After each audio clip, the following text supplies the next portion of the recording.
music. There is no terrible way to win.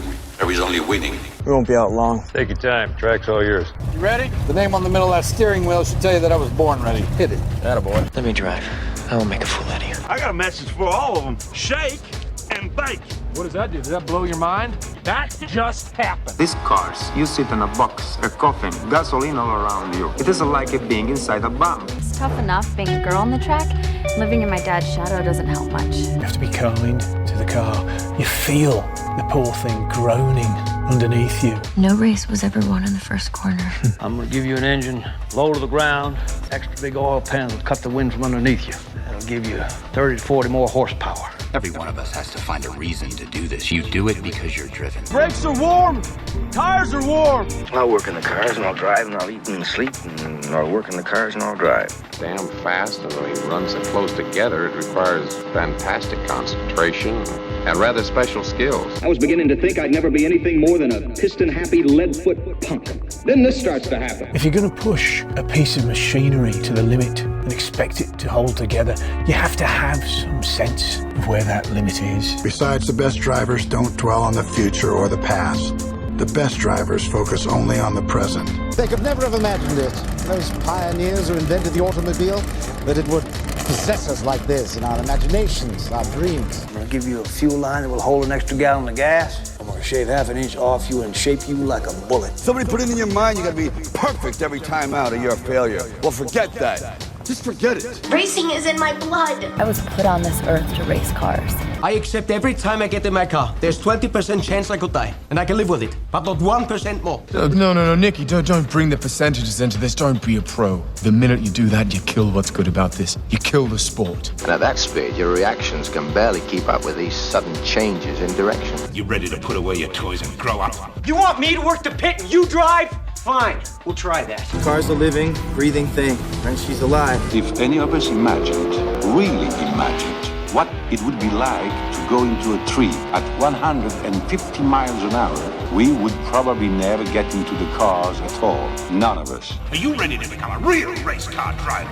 I am just as good as anybody out there on that track, and I don't need anybody to win my races for me. I wish my daddy were alive to see this, to feel this. And when we get you primed, painted, and weighed, you'll be ready to go out on that racetrack. You hear me? You're gonna be perfect. You don't understand what happens, do you? They make 10,000 cars, they make them exactly the same way, and one or two of them turn out to be something special. Nobody knows why. When I won it was probably the last time I ever felt pure victory. So it has always seemed to me that to do something very dangerous requires a certain absence of imagination. Because I'm quicker than all of you. Soon you will know what it is like to be defeated by the hands of somebody who is truly better than you. The only thing to do here is to drive just as fast as you know how and hope your car doesn't break. And if you no longer go for a gap that exists, you're no longer a racing driver. If you ain't first, you're last. There's 40 other vultures out there who managed to finish the race on their tires. You see Darrell Waltrip using up his tires? There's nothing I can't do with a race car. Oh, hell, isn't that what we're in this for? To stare death in the face and to cheat it? Come on, there's nobility in that. It's like being knights. Sometimes you could swear the whole thing's falling to bits. No pressure, nobody breathing down my back, just driving because I left it pure. On the other hand, I suppose potential problems are in the back of your mind all the time. So in many ways, I feel responsible for what happened. And You were, but trust me, watching you win those races while I was fighting for my life, you were equally responsible for getting me back in the car. You're so lucky. You sit there all closed in by machinery and bolts, precise things. There's hardly any room for you. It must be a nice, safe feeling. You gotta learn to trust something. Might just as well be the seat of your pants. A lot of people go through life doing things badly. Racing is important to men who do it well. When you're racing, it's life. Anything that happens before or after, it's just waiting. Well, we can drive. We can drive beyond the limits of the tires, the engine, the car, anything else. Look out there. Out there is the perfect lap. No mistakes. Every gear change, every corner. Perfect. You see it. I just hope when you do, that I'm there to see it. Ask any racer, any real racer. It don't matter if you win by an inch or a mile. Winning's winning. But it isn't just business, is it? What we do. It's passion, love, which is why we are prepared to risk our lives for it. Racing. That's the name of the game, isn't it? Win or lose, put up or shut up. Why does everybody keep telling me what my problem is? That you get so emotional. You would never, ever say that to a guy. If you don't leave your feelings off the track, you're never gonna get what you want. I'm a race driver, and I can win it on my own. Please let me race. Fine. Then let's race.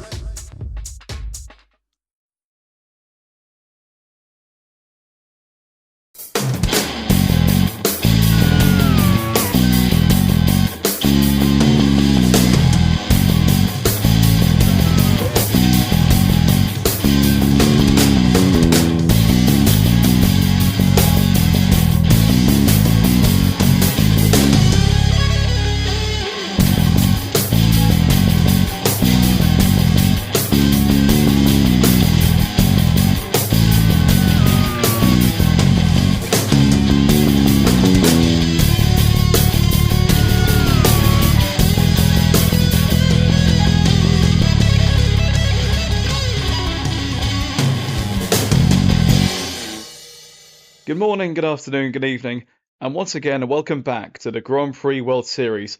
My name is Topher Smith, and today we're taking you to the Buenos Aires Grand Prix Round 2 of Season 4 of this championship, and we are looking forward to getting this one underway. It proved to be an exciting event last time out in Season 3. Will Season 4 provide the same amount of excitement and drama? We will wait to see. Heading into this one in the League 2 standings, Nyck de Vries leads the way after taking a victory last time out in Jacarepagua. 25 points for the Andretti driver. That was the team's first Grand Prix victory on their first attempt. So a huge result for them to kick off their season. Alex Palou second in the standings on 20 points. Second place along with the points for pole and fastest lap last time out. Now Ryo Harakawa, he took a debut podium last time out for Carlin. 15 points for the Japanese driver there. Kimi Antonelli on his debut, fourth in a Scuderia Colonia ahead of Will Power in the Prema. Mike Conway sixth for Real ahead of Colton Herta, Ritomo Miata, Jess Hawkins and Bruno Senna all scoring points in the first race of the season. As far as the team standings are concerned, there was 10 teams in the top 10 last time out.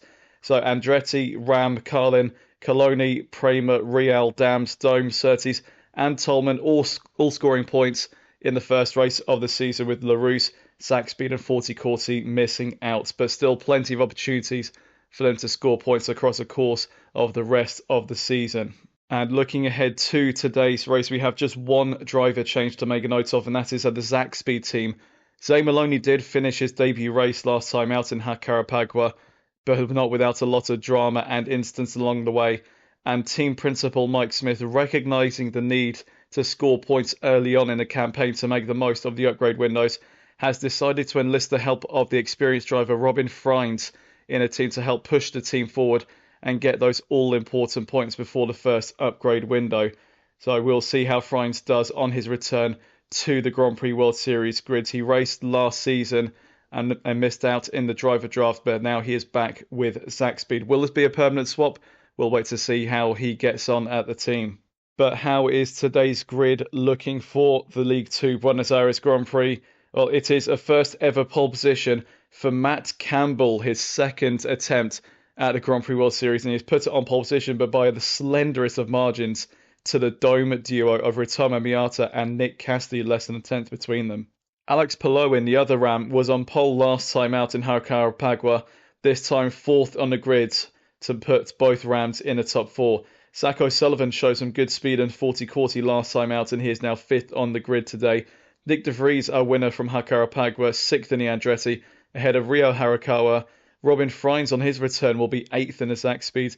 Jake Dennis ninth in the second Andretti, and Colton Herta rounds out the top 10 in the Dams Honda. Callum Eilert will go from 11th today ahead of Matteo Caroli in the LaRousse. Luke Browning in the second 14th, 13th ahead of Pato O'Ward in the Dams. Will Power 15th in the Prema ahead of Jamie Chadwick. She showed some good speed last time out, but 16th on the grid today means she has some work to do.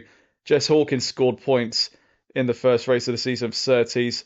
Might not do the same today from 17th, but we will see how her race progresses. Abby Pulling 18th ahead of Kushmaini, and Tomoki Najiri in the second Prema rounds out the top 20. Kimi Antonelli fourth place in Jacarepagua, 21st on the grid today. Stoffel Van Dorn in the other Zach Speed really should have been setting the example for his new teammate Robin Freins, but he had a poor qualifying to be down in 22nd. Mike Conway, Sarah Moore, Dennis Hauger and Bruno Senna round out the grid. Senna, the only driver outside of a second of the pole time set by Matt Campbell. Very competitive grid once again, but how is this going to translate into the race? Well, we won't keep you waiting any longer. Tom Cairns is ready and waiting in the commentary box to take you through the first race of the day. Here we are for the second round of the championship in the Grand Prix World Series. Ram are on pole again, but this time it's the rookie Matt Campbell on pole ahead of the dome of Ritomo Miata. The 5 red lights are coming on now when we go racing here in Buenos Aires. Lights on, lights off! Matt Campbell is away from pole very, very well ahead of Miata, looking at Nick Cassidy, who is tucking in behind his teammate, and Zach O'Sullivan is in there in 4th position in the 40, and it looks to be very much clean so far. So Campbell leads, Miata 2nd, it's Cassidy, O'Sullivan 4th, then it's Nyck de Vries in 5th, Alex Palou in the 2nd run is in 6th place, then it's Rio Hirakawa in 7th place, and there's a tap from one of the Surtees hitting the back of Mike Conway. I think that might be Sarah Moore that's just run into the back of him. But other than that, it seems to be a clean start for all the drivers as they make their way round the first section of the course. Huge contrast to last season when we had the incident involving Rafael Marcello that came out into the path of a number of drivers. But it's a very, very clean start for all the drivers in the field in this League 2 race. Matt Campbell retired with mechanical problems in the opener in Jacarepagua, looks to make up for that here and keep Ram on track for a potential place in League 1 at the end of next season. It's early days, of course, but so much can change in a short space of time, and Ram will want to make sure they do well before the first upgrade window opens after the 3rd round of the championship at Indianapolis. Robin Frijns on his return in the Zach Speed is in 6th place. The Dutchman in place of the departing Zane Maloney. And Frijns in front of Alex Palou. Jake Dennis is 8th. Rio Hirakawa is down to 9th. And Luke Browning in the 40 is in 10th place. Both of the 40s inside the top 10 at the end of the first lap. Right on board with Ritomo Miata, who's under threat here from his teammate Nick Cassidy, and Cassidy is able to pull off a move on him, although that looks a bit too easy for him to get past there. Maybe some team orders in play. So Cassidy will go after Matt Campbell. Matt Campbell from Australia leading Nick Cassidy from New Zealand. Now we look at Miata, who's under threat here from the 40 of Zach O'Sullivan. Super Formula champion, now racing in FIA Formula 2. He's fending off Zach O'Sullivan, who's also in his rookie campaign in Formula 2 for ART. 40 had high hopes for Jacarepagua. Both of the cars running very, very high, and they retired on the same lap in the closing stages. Dave Goddard hoping for better luck here in Argentina.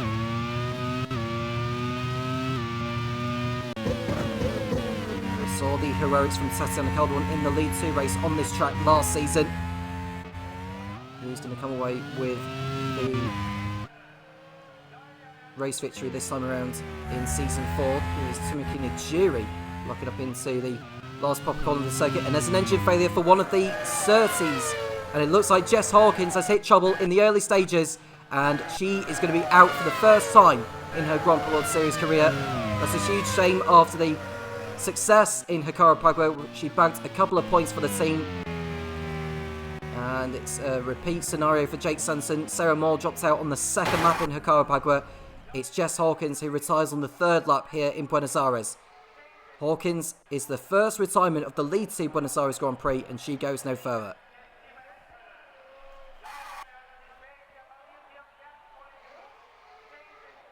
Sarah Moore at the back in 25th place. Should be hoping to get to the end of this one. Now we look at what looks like Nick Cassidy in 2nd place, now half a second behind Matt Campbell, as we look at Rio Hirakawa, the young Japanese protege at McLaren, in the Carlin, into 9th position. He had a lock-up into the left-hander after the chicane.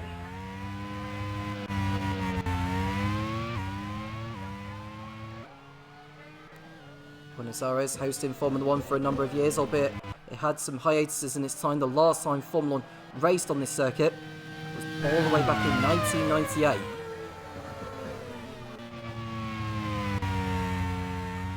Campbell still leading the way on that 4. from Cassidy and Miata.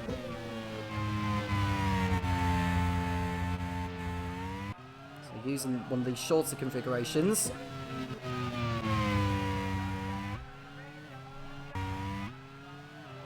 And Miata is in third position, keeping O'Sullivan behind. I wonder if Miata may be on a heavier fuel load to what his teammate's doing, hence why his teammate got by so quickly. And we're looking at Cassidy further up ahead, who's having a look at Campbell going into the hairpin. Didn't look like he made it in the end, but he's right on Campbell's tail. I think Cassidy may be on a two-stop strategy, And if he is on a two-stop strategy, then he needs to get by Campbell as soon as he can. Look at one of the LaRussas. That is Matteo Caroli, one of many rookies in the Grand Prix World Series this season. The highest of the rookies in this race is Matt Campbell, who's leading. Cassidy Miata, who are also in there. Zach O'Sullivan made his Grand Prix World Series debut on this track last season.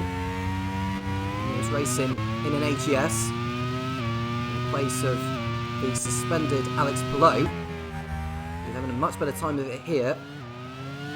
In the 40, we're looking to pursue an immediate return to League One of their dismal campaign in Season 3. You can see a move there from Stoffel van Dorn getting through on Matteo Caroli, and that's enough to put the Sack Speed up into 14th place.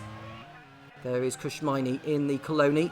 Coloni off the pace in qualifying to what we saw from them in Jacarepagua, but the field is very, very close.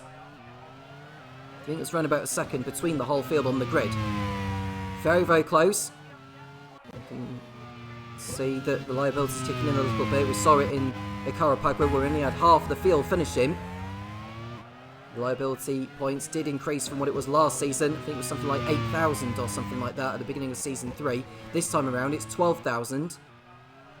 And team managers can use the budget they had. They're able to use some of the budget to decrease the number of reliability points. The higher the number of reliability points, the greater the risk of the car breaking down. And I think on a track like this in Buenos Aires, 54 laps, it's quite slow in comparison to a number of other circuits. Now, in Season 1, when the Grand Prix World Series raced here, when it was just one league, only 9 drivers made it to the checkered flag. Look at Jamie Chadwick, who is next to go through on the LaRusse of Matteo Caroli. And she's through up into 15th position. This is a good drive so far from the 3-time W Series champion, Jamie Chadwick, who is part of the Williams development setup. And now we look at... Oh, and that's Chadwick. I spoke too soon. She's off the circuit, and I think she's damaged the Riel while she's at it. So coming through the left and right-hander and into the curve number 8, I think it's called. And yeah, while she spun round into the gravel, she broke the front wing. So that'll be her off into the pits at the end of this lap. That's a huge shame because she was running well, and she's completely thrown it all away and has fallen to the back.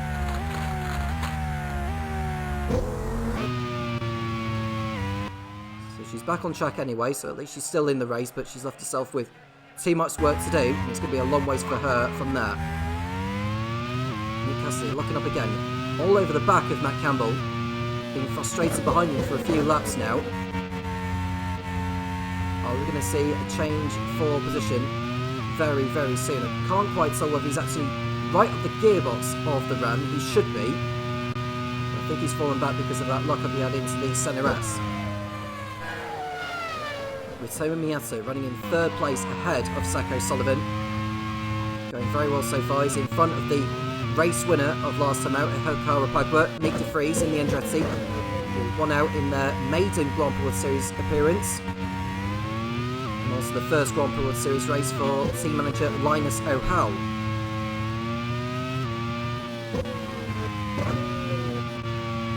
Chadwick coming into the pits for a new nose cone. And imagine, I don't know whether she's intended to do a 2-stop or a 1-stop, but either way, she's He's going to have to hope for a lot of misfortune from others to have any chance of coming away with anything today.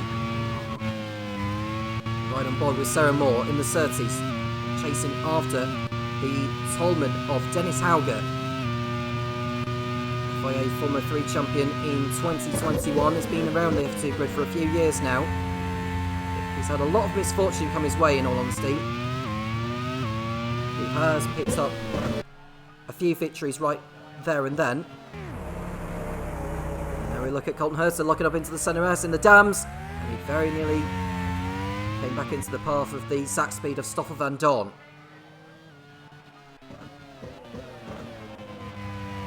Herta picked up his best ever Grand Prix World Series result of 7th in Brazil.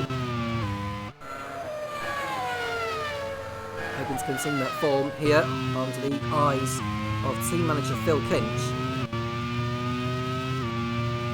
Robin finds a 6th position in the Zach speed. He's about to be overtaken actually by Alex Palou, who's gone through ahead of him.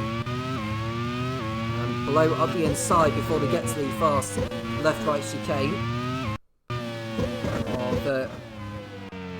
One of which I don't really know the name of off the top of my head, but Palou got through on the inside, and there's a neat overtake there from the Spaniard to get through on the Dutchman. Alex Palou, who got the pole position and fast lap in Brazil on his way to a 2nd place finish. Now we look at Antonelli in the Coloni, under threat from Mike Conway in the Real.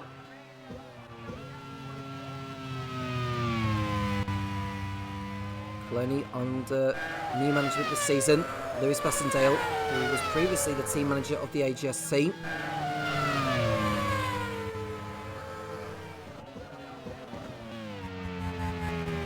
Cassidy still all over the back of Campbell, fighting for the lead. As we watch Stoffel van Dorn, who's dropped back a little bit from Colton Herta since we last saw the Belgian. It's under attack from Matteo Caroli. Behind Caroli is the 2nd LaRousse of Abby Pullin. Both Caroli and Pullin made it to the end of the race in Brazil, albeit outside the points.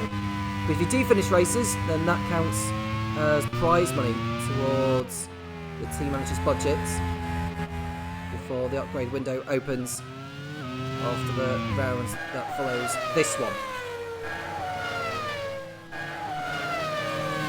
Look at Dennis Hauger. I think it's about to be overtaken by Sarah Moore. Moore up the inside of Dennis Hauger, and that's her through into 23rd position. That's something to give Jake Sanson something to cheer about. May not be the points yet, but a lot can change in this race, as I've already mentioned. So it's Ram leading Dome, then it's Dome leading 40. It's leading Andretti, leading Ram, leading Zach Speed, leading Andretti, leading Carlin, leading 40.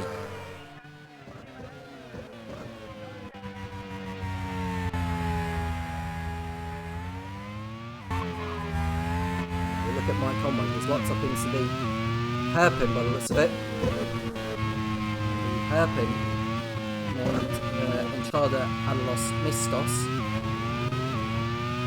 Call it Mixtos for now.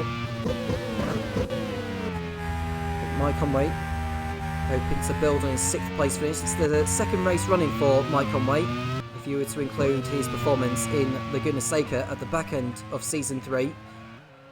He's shown good promise for Ed Hunter despite the car's troubles, but at least they've started off on the right foot this season so far.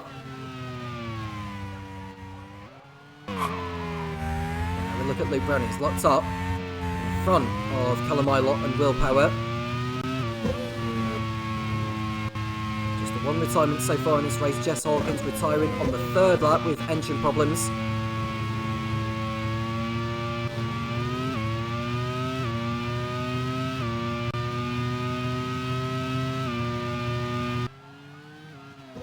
Now back at the front, we're looking at Campbell and Cassidy.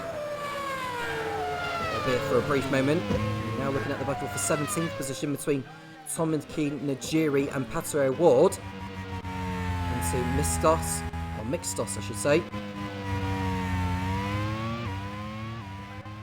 And Cassidy, how close is he Looking to get up to Campbell here. He needs a good exit coming out of the penultimate corner of the circuit of Parga. He's into the slipstream, but he's not close enough to really attack, so he may have to hold back a little bit.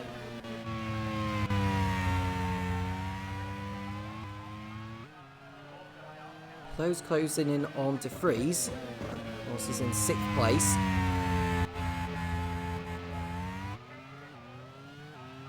Let me know who your money is on for promotion this season, or in fact the race itself.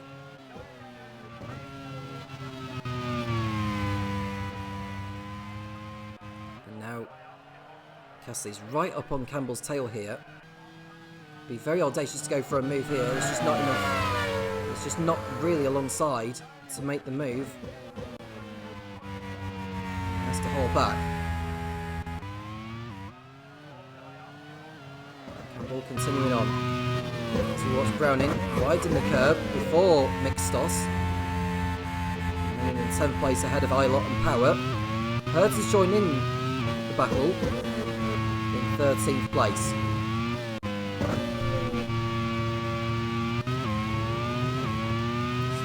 Of the calendar for this season. We've been to Jacarepagua. Today is Buenos Aires. In 2 weeks' time, we'll be going to Indianapolis, and it's to Toronto in Canada.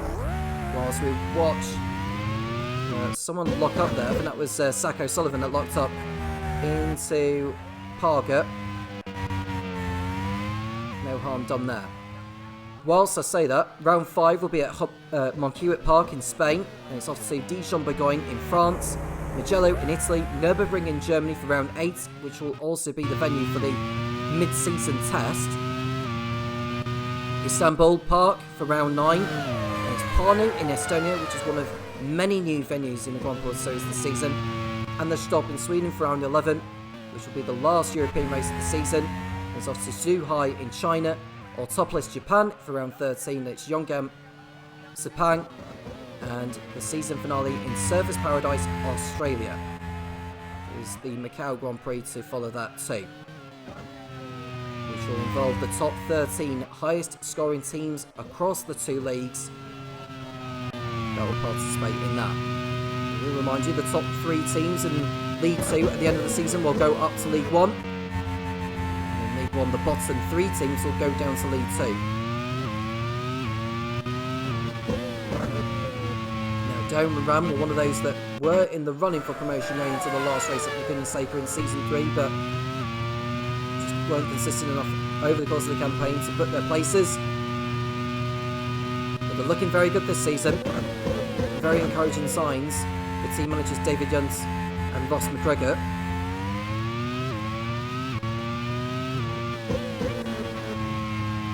Ryan Conway in 22nd position. His teammate Jamie Chadwick is at the back after she needed to come in for a new nose section. Abby pulling in 16th position ahead of Najiri and O'Ward. There's Kushmini, Kimi Antonelli, Bruno Senna, Mike Conway, Sarah Moore, Dennis Hauger and Jamie Chadwick. And we are looking at a move from Matteo Caroli on Stoffel van Dorn, and that's good enough for the Italian to go up into 14th place. There's Miazza running in P3 still, ahead of Zach O'Sullivan. Cassidy's still behind Campbell in the battle for the lead. We're on that 13 out of 54. Won't be too far away from pit stops. Keep an eye out on who's doing the 2-stop and who's doing the 1.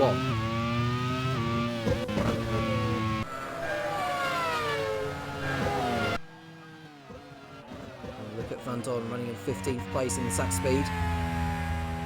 Retirement Mechanical Gremlins in Brazil. It's gone further here.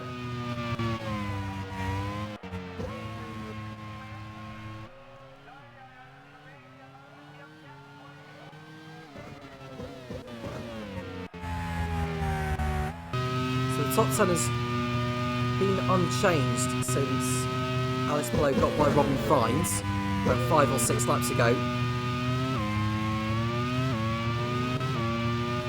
the League One race to come up later on. O'Sullivan's still going after Miata in the fight for third.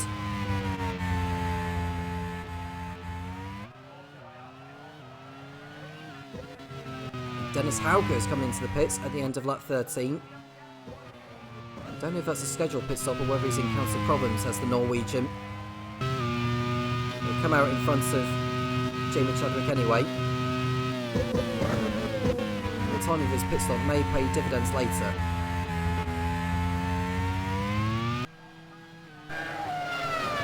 And here's Luke Browning in 10th place behind Jake Dennis. No way through at the moment. Campbell leads ahead of Cassidy.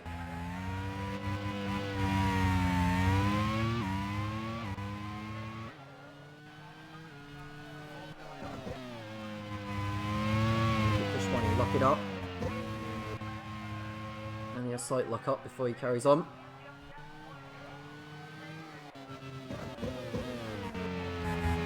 Hauger did rejoin ahead of Chadwick.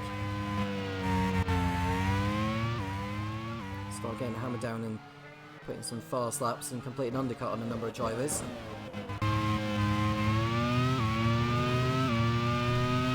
We are seeing Cassidy take the lead now from Matt Campbell. We haven't seen the overtake. That's what we're going to have a look at now. On lap 15, Nick Cassidy up the inside of Matt Campbell, and he is through into the lead. And that was coming all along. Cassidy through at last in the dome. Matt Campbell must feel that he's held him up for so long. That could help him later on, and Cassidy will want to just pull away now from the Australian.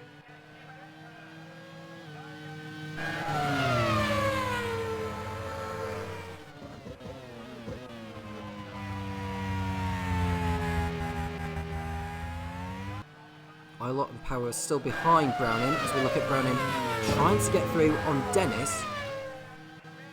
There's no way through for him yet.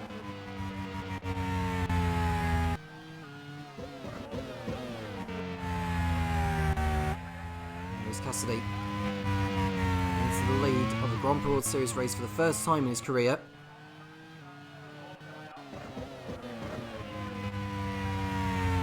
And the pace that Cassidy was setting in comparison to his rivals may explain that he could be on a two-stop.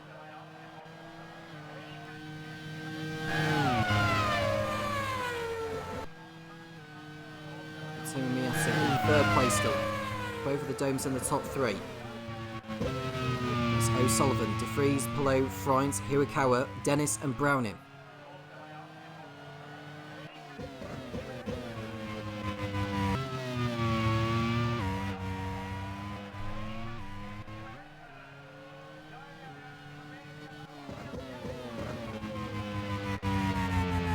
Colin Mylock running in P11.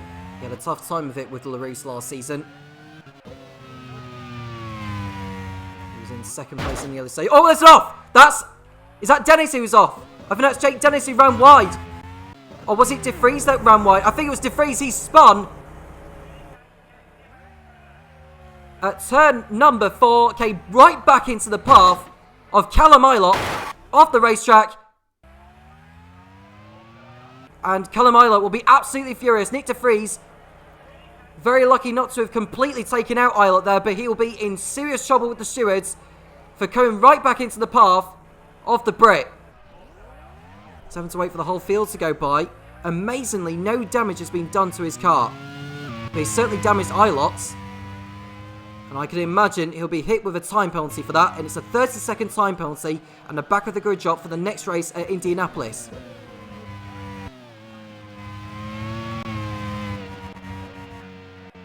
And there'll be some stern words after the race. And there's an engine problem up ahead. Who would that be? Is it a LaRousse that's going slowly? No, it's not LaRousse. We need to see who it is. Because it's trailing smoke. We'll find out in a little bit later as we look at Sarah Moore. Callum Ilot's gone into the pits. Pato Award is the one who's ducked into the pits. I think he might have been the one that had the engine problem. Or I could be very much mistaken. We'll find out in a moment anyway. Sarah Moore is able to go through. There's Alex Palou running in P5 now after De Vries' spin.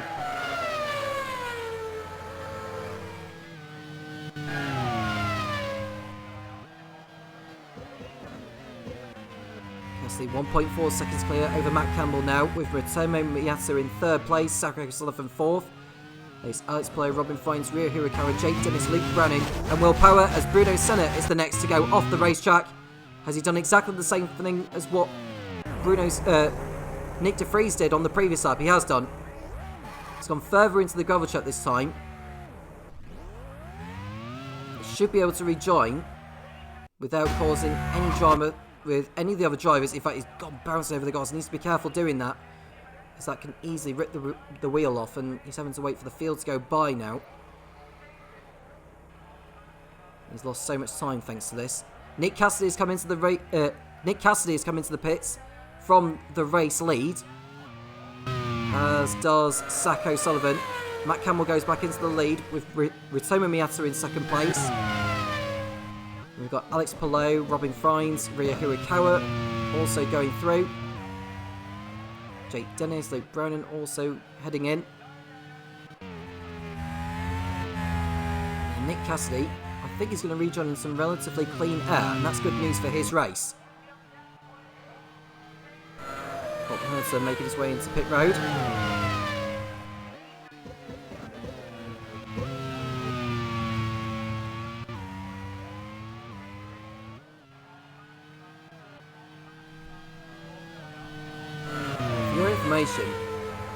The reserve driver at Andretti is Linus Lundqvist.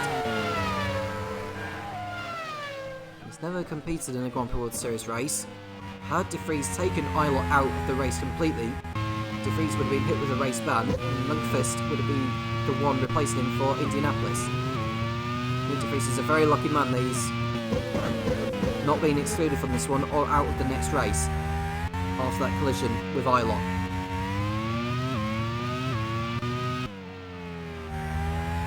He's Miata locking up into the penultimate turn before the kink.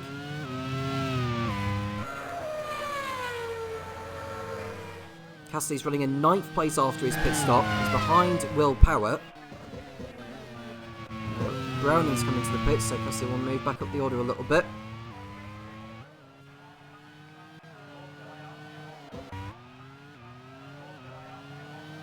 Campbell in P1 ahead of Miata. Now we look at Sako Sullivan up the inside of Tom Makini-Jury. In 12th position is his.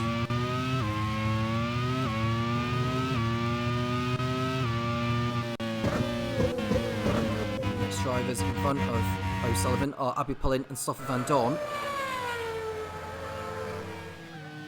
Alex Palou in P3 in the ramp.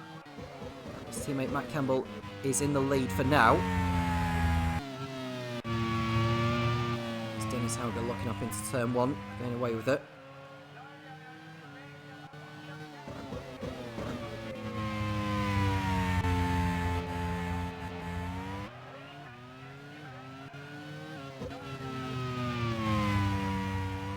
Now, De Vries' time penalty and back of the grid job is subject to appeal, but I highly doubt that is going to get overturned. I don't think Linus O'Howell will have a leg to stand on in relation to that.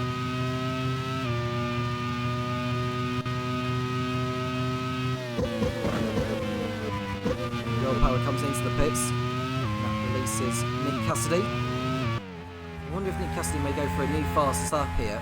He's on a 1:26.9, which is the fastest lap of the race.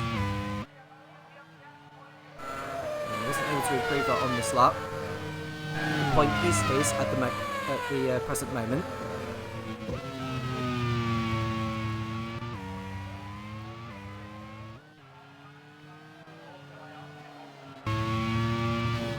Here's Alex Palou in P3.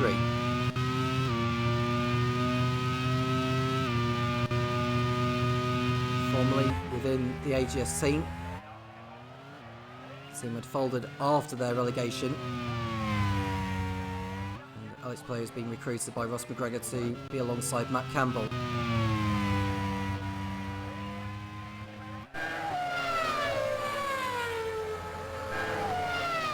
Look at Mike Conway, who's running in 15th position. With all the melodies going on, he's made the most of it, he's moved up the order, but some drivers have pitted, he hasn't yet. And there we see Matt Campbell over the line to complete lap 20. I think any of those that haven't pitted yet, I'd imagine they're going to be doing the one stop. Campbell will be doing that with Seamus Miata as well, as will Alex Palou. Nick Cassidy, after his pit stop, he's in P7 behind Jake Dennis.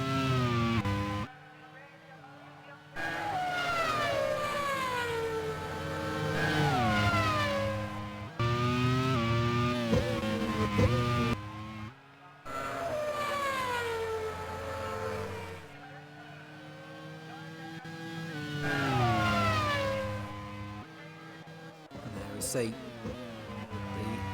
the dome of Seamus Miata in second place.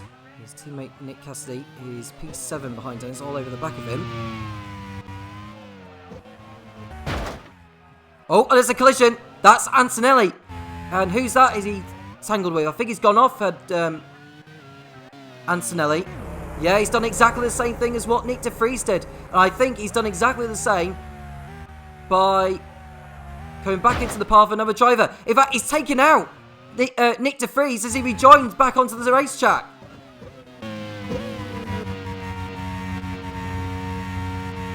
There is de Vries coming through.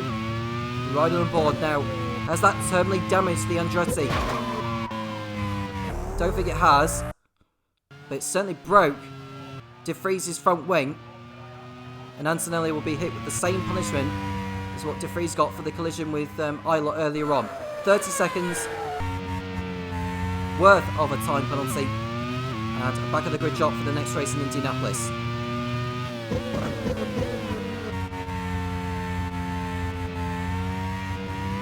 It's not been a good race so far for Coloni so far. As we watch O'Ward. And de Vries needs to be very careful that it doesn't come out into the pub. We saw it last season actually involving, was it Louis Delachaz or was it Roy Nissani? I think it might have been Roy Nissani. They came together with Colton Herter at the chicane and it caused quite a debate as to whose fault it was. As we see Sakura Sullivan getting through on Stuff Van Don, that was not the hardest overtake he had to do.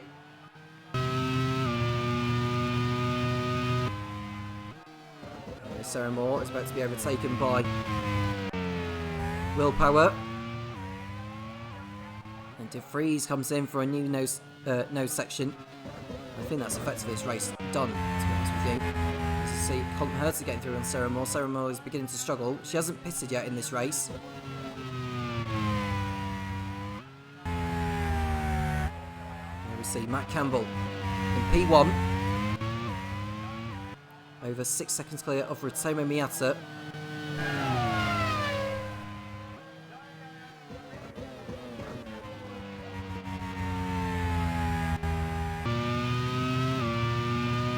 Look at Matt Campbell crossing the line to complete lap 22.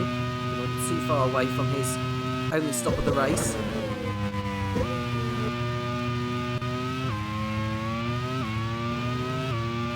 Cassidy's behind Ryo Hirakawa. I don't think it'll be too long before he gets by him.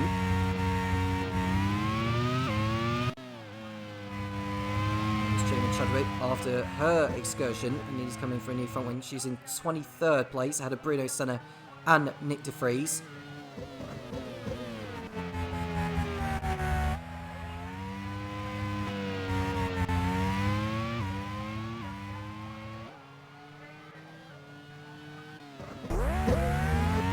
Conway, who has locked up in front of Will Power. I think Will Power is going to complete an overtake on him. Conway just had no defence whatsoever. And that's Power go through. Nice play, P3. Remarkably, we've only had one retirement in this race. Jess Hawkins out on the third lap with engine melodies. And now we see Conway under threat from Tom Cairns as we see O'Sullivan run wide in the 40 up ahead. Ninth position on circuit after his pit stop. Ahead of him is the LaRousse of Matteo Caroli.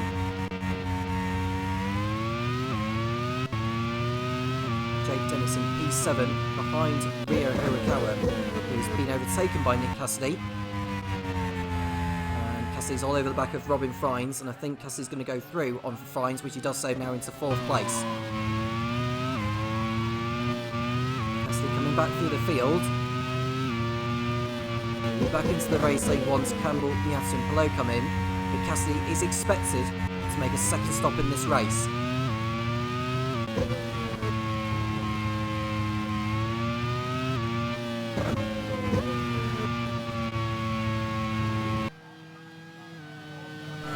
There's Pelot once more.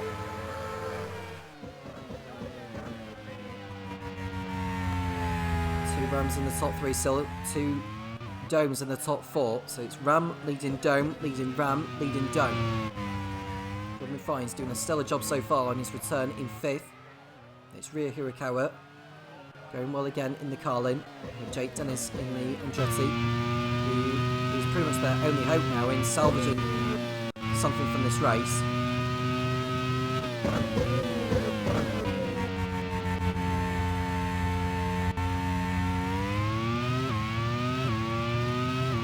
Right on board with Colton Hertz once more. He's behind Mike Conway in the battle for 16th.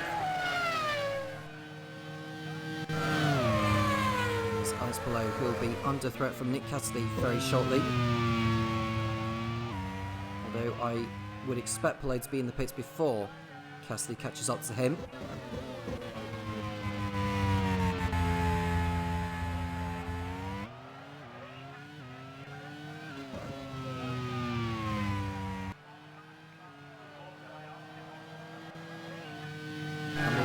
Is over 7 seconds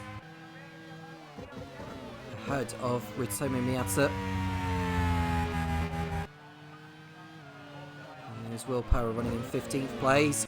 Runs over the grass a little bit, but gets away with it.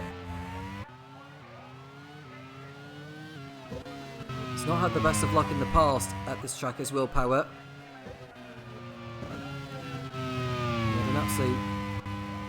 Made an absolute hash of it at this corner when he was at Leighton House in Season 2. And there's an engine problem for Zach O'Sullivan, nudged off the circuit by the LaRousse of Abby Pullin. And that is him gone from this race. You can see Stoffel van Dorn, I think, going through. I think, was it him that nudged into him? No, it was Abby Pullin. I was right. I don't blame Abby Pullin for that, to be honest with you, because she was trying to get through. But that is O'Sullivan's race over. 2 races in South America and 2 non-finishes for the Brit.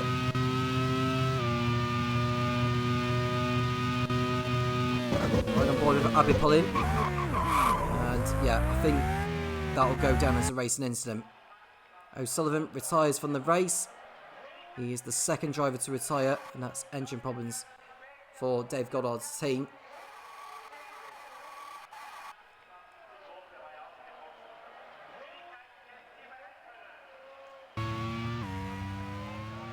Campbell continuing on in the lead as we watch Nyck de Vries, so we'll go back up the order a little bit, and no further action has been taken in the incident involving O'Sullivan and Pullin.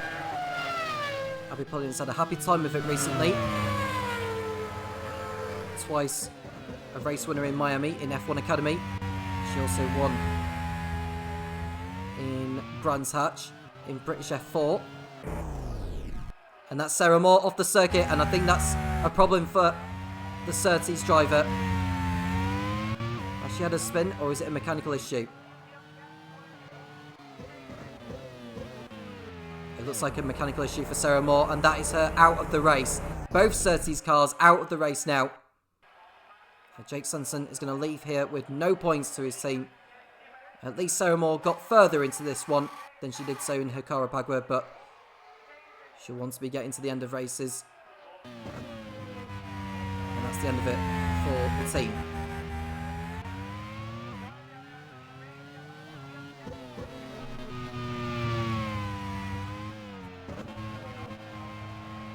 Now, 3 teams have yet to score a point.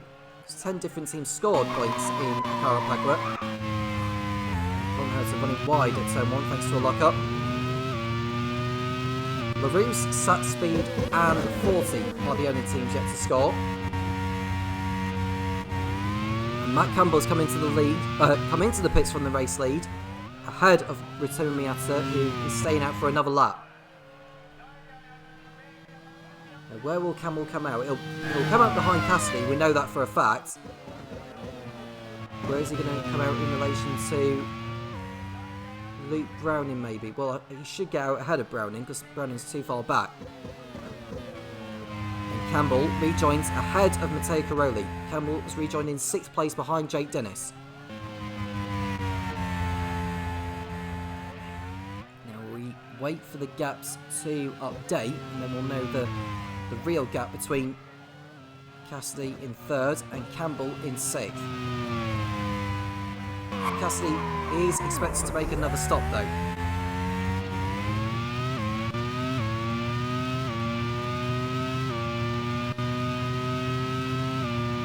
It's Jamie Chadwick in 20th position now. It's the retirements of Moore and O'Sullivan. And that's Campbell off! First lap out of the pits and he's off the circuit!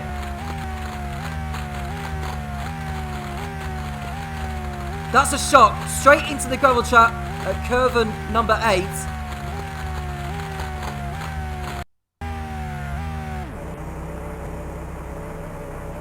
And that won't please Ross McGregor one bit.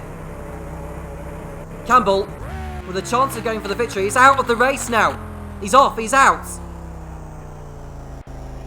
All of his own making as well.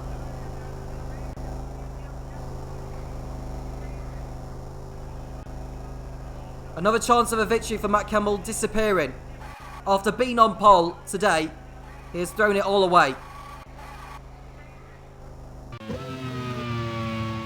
So that should give Cassidy an easier ride to victory.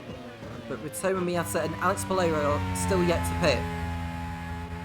Matteo Caroli pitted in from 6th place. Nigiri in 9th, coming in also. In the Prema.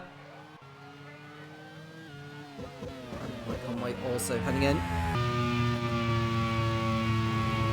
Right on board with Nick Cassidy in 3rd place on track. There's Ilott getting through on Kimi Antonelli, who is carrying in a 30-second time penalty for the collision with Nyck de Vries.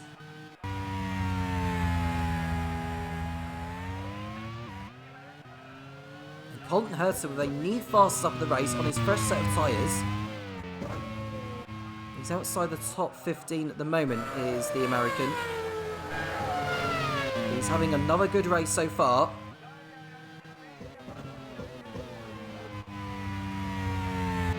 Four drivers out then, over the last 5 laps or so. Matt Campbell out, along with Sarah Moore, Sacco Sullivan and Jess Hawkins. Nigiri ahead of, looks like Jamie Chadwick, as we watch Dennis Hauger locking up into the hairpin there of Mixtos. I'll take a moment then to get that pronounced correctly. But Dennis Hauger with a lot of work to do, chasing his first points in the Grand Prix World Series. Christian Miney coming in for Coloni. Ritomo Miata carrying on his way, not coming into the pits just yet. Jamie Chadwick coming in now, running wide on her way in. This is her 2nd stop of the race, it's her first scheduled one.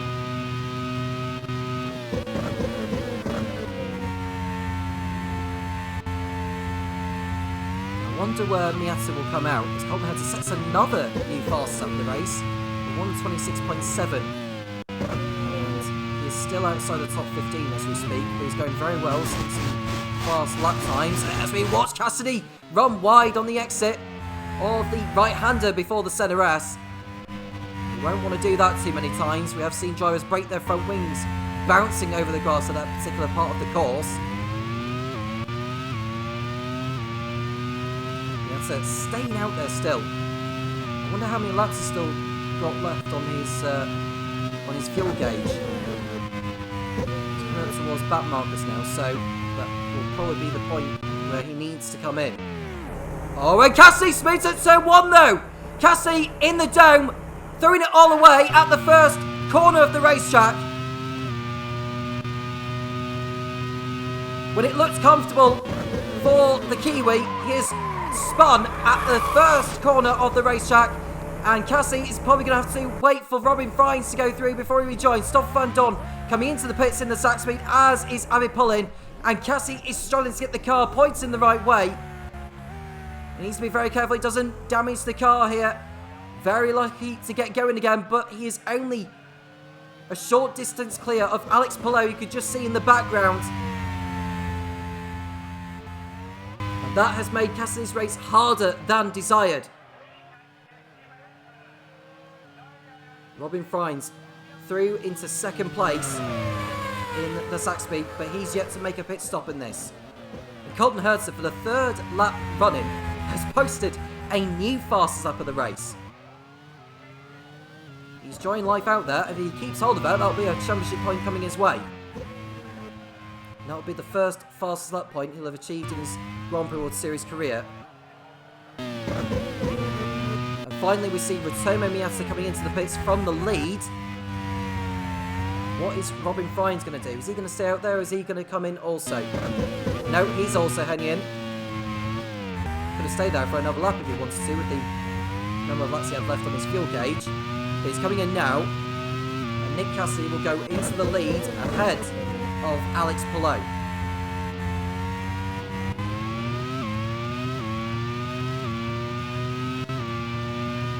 He's coming over the start-finish line now. Cassidy goes through into the lead. Miata will rejoin in second place behind the Kiwi, but ahead of Palou. Just see Miata just getting the car in line for the corner, as we see Palou on the inside there with the Japanese on warmer tyres to the dome, and Palou is able to take advantage. Robin Fries, after his pit stop, is rejoined in 7th position. And Robin Fries has yet to take a victory in the Grand Prix World Series, despite being at Super Aguri for more than 2 seasons.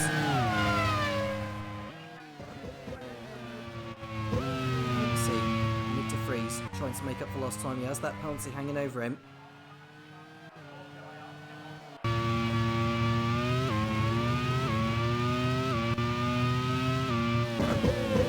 We'll see Nick Cassidy continuing on his way. With Taylor Miata on fresher tyres, I would expect him to catch up, maybe get through on Alex Palou very shortly.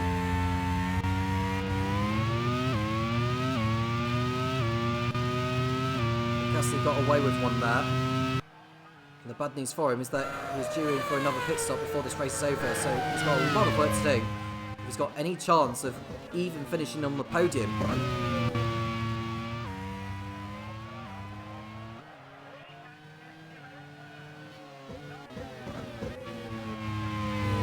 Ritomo Miata going very well.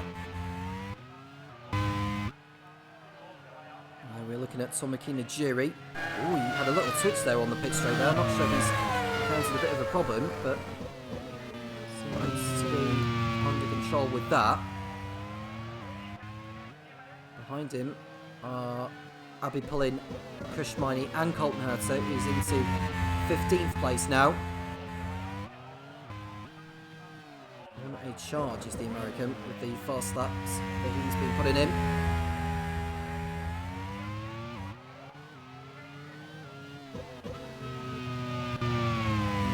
Only 40 left in the race. Luke Browning in P4 ahead of Will Powers Pramer. Ryo Hirakawa is 6th. Behind Hirakawa will be Robin Frimes. He's very much going for it right now. And there's Jamie Chadwick, who has her second spin of the day. Now, will she get back onto the circuit without damaging the Real this time?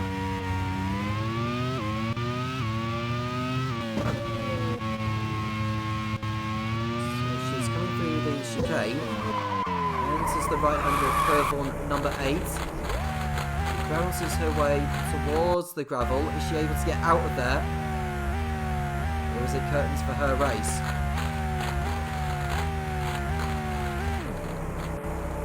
She's just waiting for Bruno Senna to go through.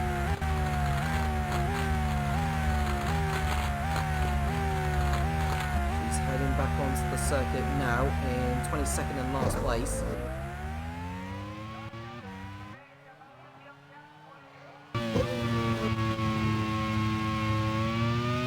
Back at the front, Miata behind Palou in the battle for P2. Dome have already tasted victory in the Grand Prix World Series last season at Fuji, where Kamiya Sato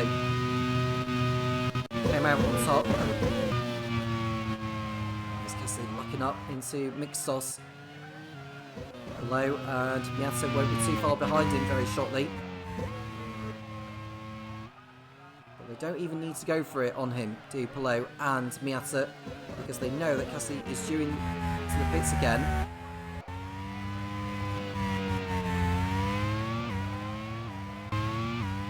On lap 33 of this race.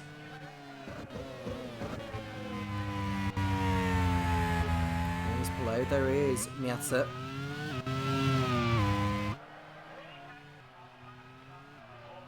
Tomoki Nijiri in 12th position, which is no longer his because he's just been overtaken by the LaRousse. I think Nijiri has encountered some issues here because Kushmaini's got through a little too easily.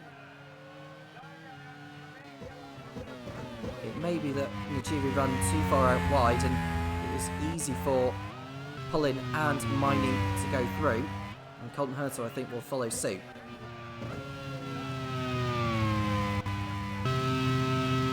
So up the inside of Nijiri. It's easier said than done.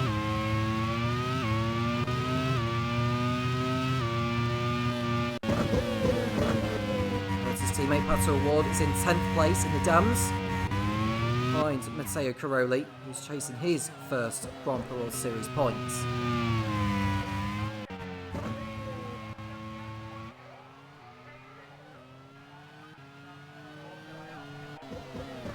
Behind Palou, they're catching up on Cassidy. And like I say, they do not need to try and pass him on the circuit. I think Cassidy needs to try and do what he can to hold Palou up, to help Miata. Don't think we're going to be too far away from a potential overtake from Miata on Palou.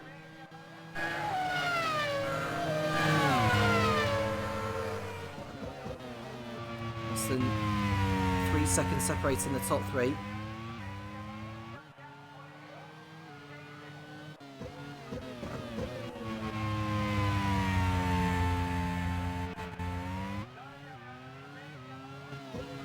Nice play.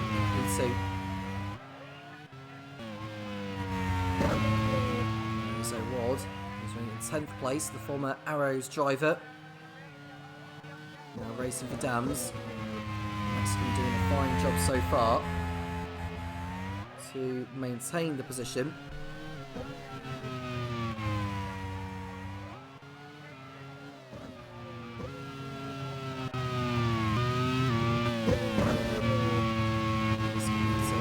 Right aboard the rear wing angle of the dome.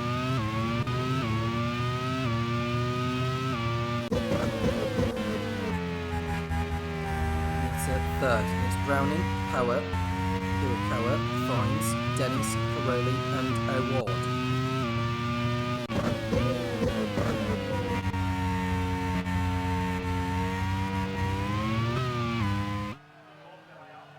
As they're continuing on his way.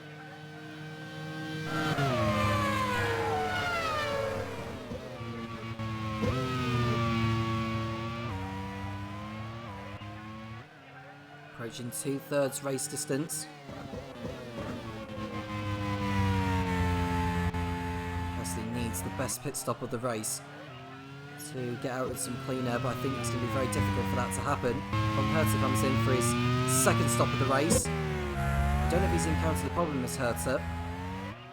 He's into the pits now. And that's going to drop him way down the order.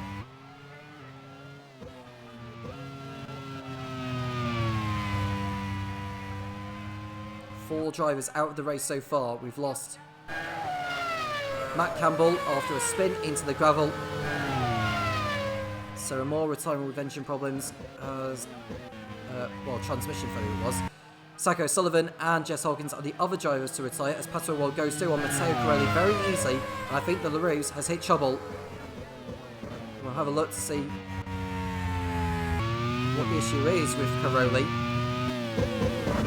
Meanwhile, Cassidy comes in for his final stop from the lead.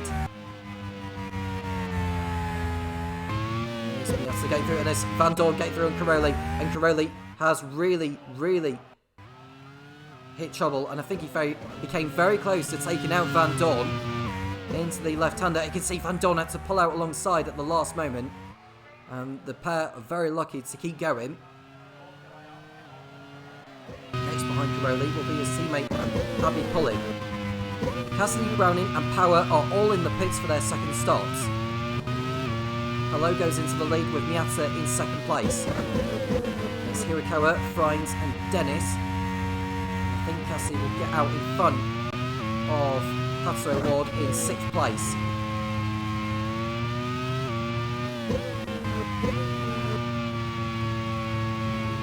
We're looking at the battle for the lead. Pillow ahead of Miata. There's Hirakawa in 3rd position ahead of Frines and Dennis. There's Dennis Hauger behind Nyck de Vries.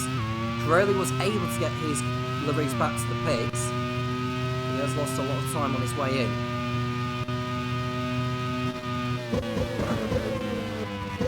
Corelli will rejoin in 19th ahead of Tom Herter.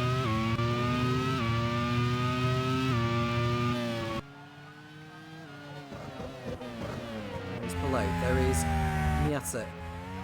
1st and 2nd places.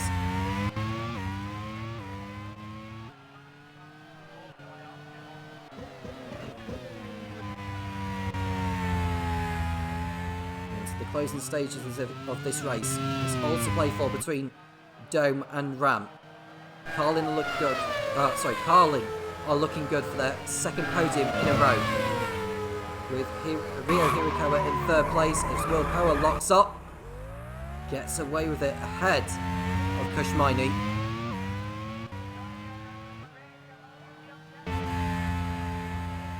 And Ward is into the pits in the dams. That'll allow Van Dorn, Browning and Pullin to go through.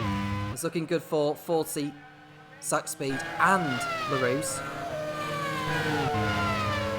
They are all going to get points on the board, which means all 13 teams will have scored points after the first 2 races. Surtees are not looking like they're going to be adding to the table. Neither are Tolman, Dome and Dams. Still got a chance, although I think Dams is looking unlikely for them, as it is for Real. Dome looking good to get both cars scoring high as Power drifts his way through curve number 8. I don't think that will have done the tyres too good for the Australian.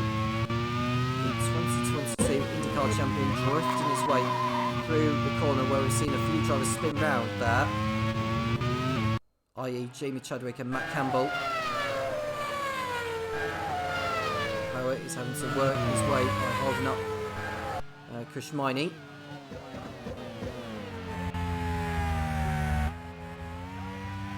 Nick Cassidy running in 6th place in the Dome, chasing after Jake Dennis, Robin Frines and Rio Hirakawa.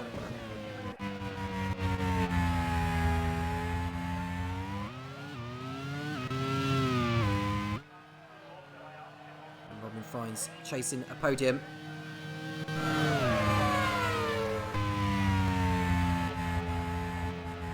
Look at Pillow ahead of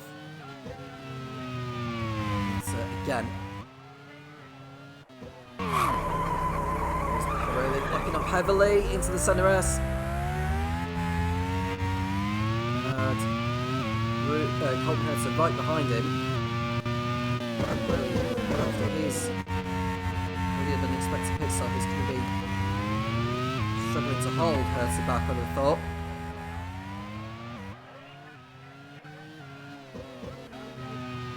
Oh, the top two.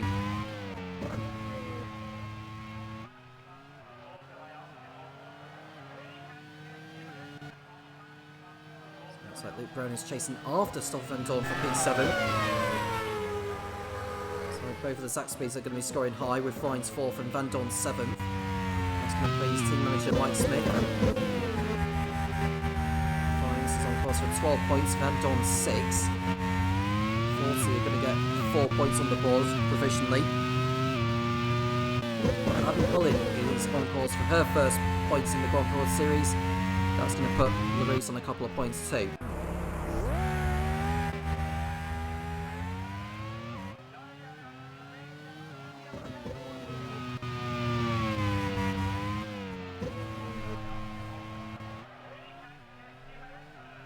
There we can see Dennis Hauger behind Nyck de Vries.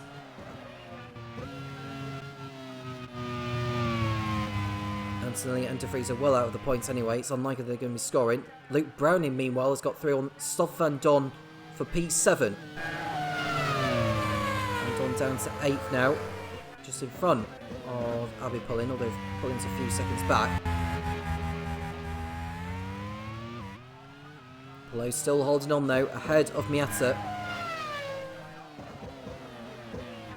As we look at Rio Hirakawa in 3rd place with 15 laps to go. Teammate Callum Eilert, after the collision he had with Nyck de Vries, is running in 14th. What might have been for him had it not been for that?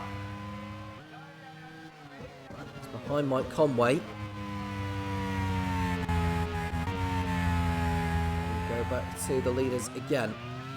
It's still less than a second behind Palou.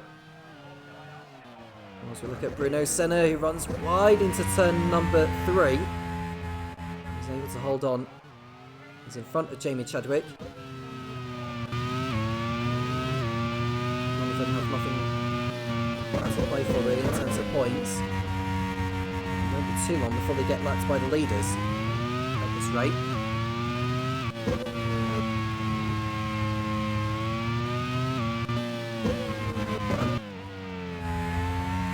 Robin finds P4 in the Zach Speed ahead of Jake Dennis, who is on course to open his account for the season, as is Nick Cassidy.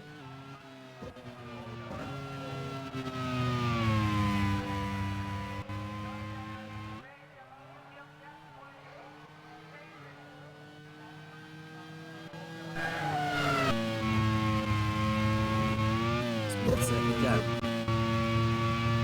An hour into the race, Lowe is still leading. Our Ram going to celebrate their first Grand Prix World Series victory in their 18th entry.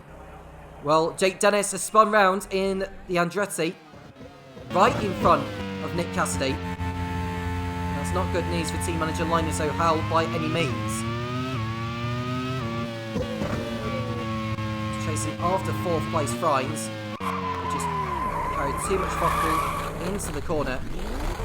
And Jake Dennis needs to get the car spun round, providing it doesn't cause problems for others. And it looks like it's going to fall well down the order behind the likes of Luke Browning, Stoffel Van Dorn, Will Power, who's now in front of Abby Pullen, as Pullen pulls off the circuit. And her race is over, unfortunately. That's a huge shame because she was running very, very well, coming close to the points for the 2nd race in a row. She's not going to be finishing this time around. Abby Pullen retires from the Lead 2 Buenos Aires Grand Prix. Jake Dennis looks to be very much out of the race unless he can get that car pointing the right way again. Andretti's race has gone from bad to worse. They are not going to be coming away with any points this time around by any means. And race leader Alex Palou is spun from the race lead. And into the lead goes Ritomo Miata, who's been piling on the pressure for a number of laps. And Palou has thrown it all away by himself. Ram's race gets even worse. Now, is Dennis going to rejoin the race? Well, Palou certainly is. He's in second place now. But the lead has been handed over to the dome of Ritomo Miyata as Jake Dennis is still trying to get back onto the race circuit. And he's coming right so heavily, rejoining. And this is really terrible driving standards by Jake Dennis. This has been put down a lap now by Ritomo Miyata. And I wonder if the stewards may take action with the standards of his driving here, because he's been pointing the wrong way for so long. He needs to be careful. He does not cause problems to any of the drivers, especially now. He's down a lap. Oh, he's come back into the path of the 40. We need to get a replay of that, because that looks like Luke Browning that he's just come together with. Has he taken the Brit out of the race? We'll have a look. He has done. That's Jake Dennis disqualified from the race and banned for Indianapolis. Dave Goddard will be absolutely furious with that. Luke Browning coming together with the Brit. 40 are going to be coming away pointless again. And Jake Dennis, well, he's going to be hit with the race ban for sure.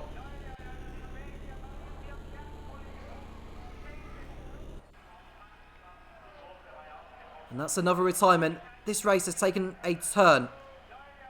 Palou throwing it away, but he's rejoining second place behind Miyata.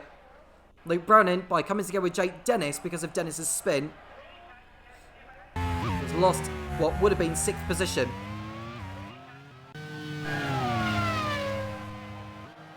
So we're just waiting for confirmation from the stewards. I think we had the confirmation anyway.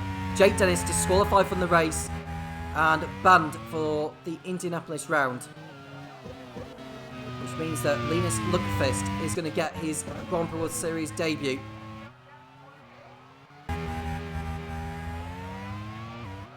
So that allows Stoff Van Dorn going to 6th place, Will Power 7th, going after Van Dorn. Kushmini is 8th, Tomiki Najiri is 9th, and Mike Conway for Real in 10th place, on course for a championship point again.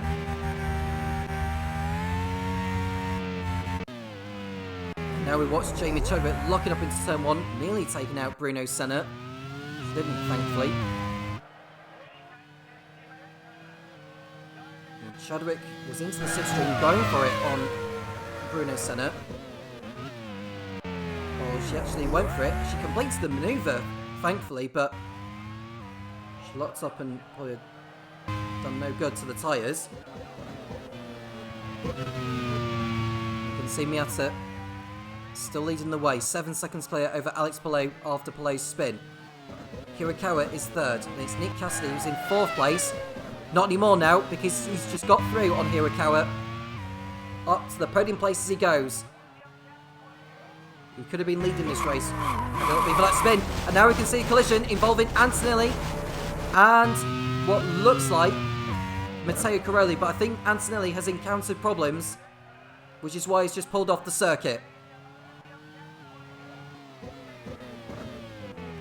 Yeah, I think he's encountered problems.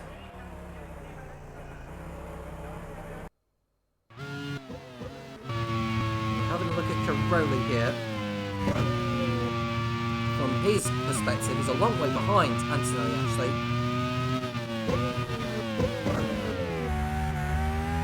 And I don't think there was anything Caroli could have done. Antonelli pulls off the circuit here.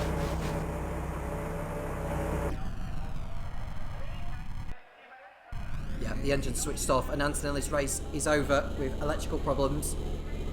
I don't think there's going to be any penalty issued to Caroli for that because Antonelli was pulling off with problems. So that's another driver out of the race. He was carrying a time penalty over him anyway, was Antonelli.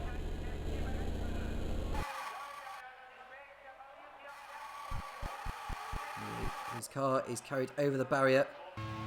And wait for confirmation from the stewards on the incident. And no further action is taken, and rightly so. Cassidy is catching Palou now. He may not be in the running for the race victory, but second place is still very much on. 10 laps to go. Miata leads on course for his first win in the Grand Prix World Series in only his second outing.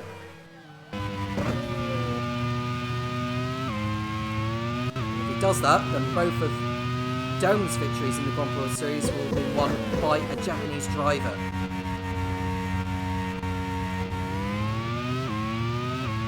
Cassidy's going to catch below and he's taken at the very minimum half a second out his margin, and that will be a tall order.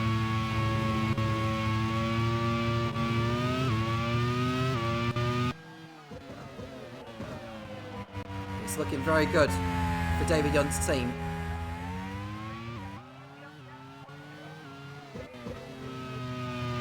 Last season it was Tatiana Calderon that won out for Marskov Lola on this track in lead 2, thanks to an impressive comeback drive.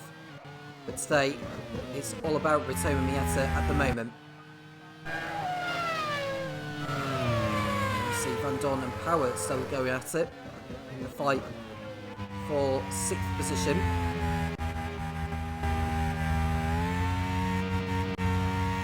There's Nick Cassidy running well in P3. I say running well, he could have been leading, but at least he's still in the race, unlike a number of drivers. We've lost 7 now.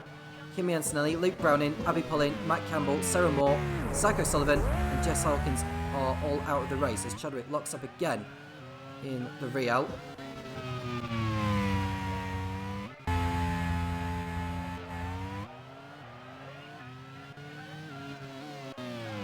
Oh, that's a spin for Ritomo Miata! He's the next to go for a spin. And we should see Alex Malone go back into the lead. 9 laps to go, and Miata has thrown it away by himself this time.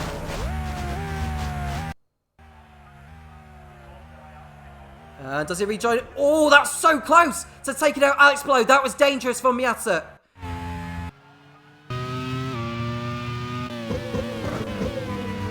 We've seen a number of incidents with drivers coming back onto the circuit into the path with another driver today. This was very close to adding to that statistic. Oh my goodness me. Alex Malone is the luckiest man in this race. Miata will most certainly, I think, in my opinion, is going to pick up a time penalty for the dangerous rejoin, even though he didn't make contact with another driver. That was an unsafe rejoin for sure. Oh my goodness me. That, I have to say, he'll rejoin in 5th behind Robin Frines, but I think Miata is going to be hit with a punishment for his dangerous rejoin. And Jake Dennis is out of the race as well in the Andretti. We want to find where he's pulled off actually. He's pulled off at turn 1. He's not caused any more drama. And he's out of this race. He's out of the next one at Indianapolis in 2 weeks' time.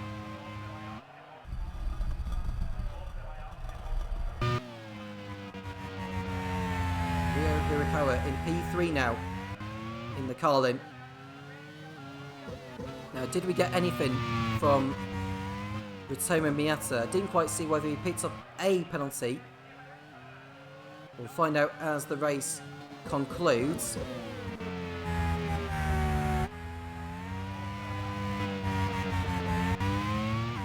But Alex Palou is back into the lead again for Ram, with Nick Cassidy in 2nd place and catching him. What is the gap over the line? With 8 laps to go, it's 4.1 in the last sector. It's 4 seconds. Has Nick Cassidy got enough time to catch the man who finished on the podium in Jacarepagua? Well, I can say one driver is not going to be scoring today is Dennis Hauger, although his spin has only contributed to him having a 360 and rejoin him.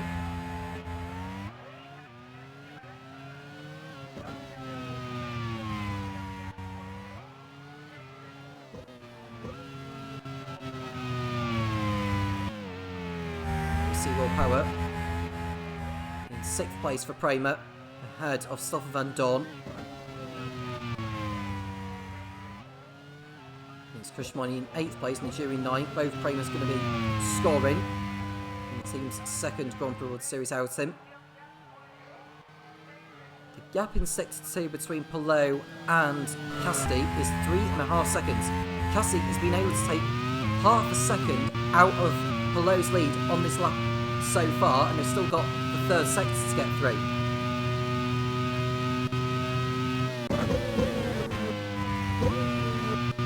A lot of twists and turns in this race.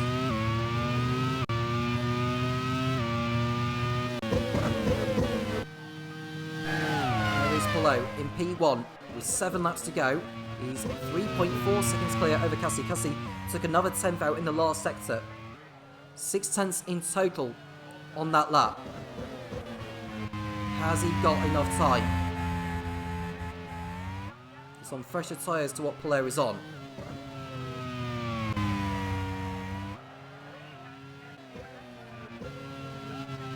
Coming through the right-hander.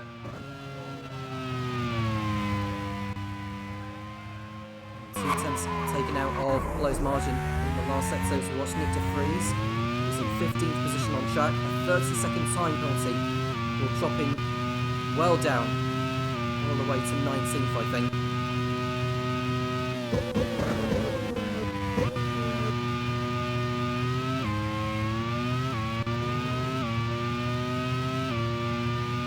And the gap is 3 seconds between Palou and Cassidy.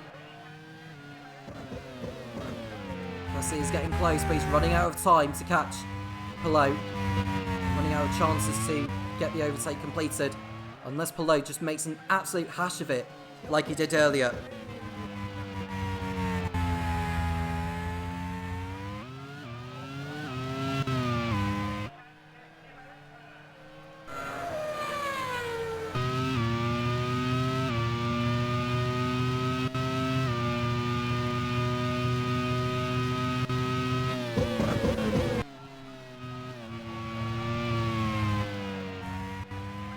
See Jamie Chadwick at the back.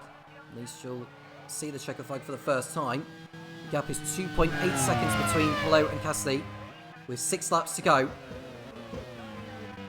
What's the gap now in sector 1? It's 2.6. Another couple of tenths taken out of Palou's margin by Nyck Cassidy. Rhea Hirakawa in 3rd place ahead of Robin Fines. Are Carlin going to get another podium out of this? Looking increasingly likely. Hirakawa just needs to make no more mistakes here.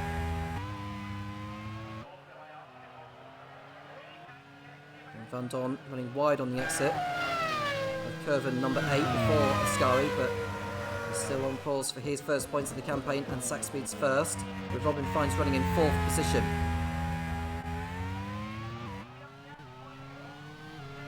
As it stands with the points, Ram are going to be leading the team's championship. And there's an engine problem, and that's Mike Conway in the Real, who's on course for a championship point, but he's been taken off there by the dams of Pato O'Ward. You want to take a good look at that? Isla was able to get through, but O'Ward tipped the Real off the circuit. You could say it was on O'Ward who tipped him off there. We'll find out what the stewards make of it. Conway is out of harm's way, and that is him gone from this race. So Islet is able to go up into 10th place as Mike Conway retires with a water leak. I think he'll still be classified as a finisher as well. You want to have a look to see what they'll make on that penalty. In fact, Pato O'Ward has been given a 10-second time penalty for the collision. So he'll drop behind Crowley, Herter, and, well, what would be de Vries, although de Vries has got a penalty of his own.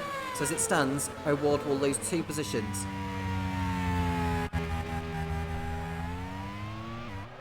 The gap is 2.2 seconds between Palou and Cassidy, with 4.5 laps to go.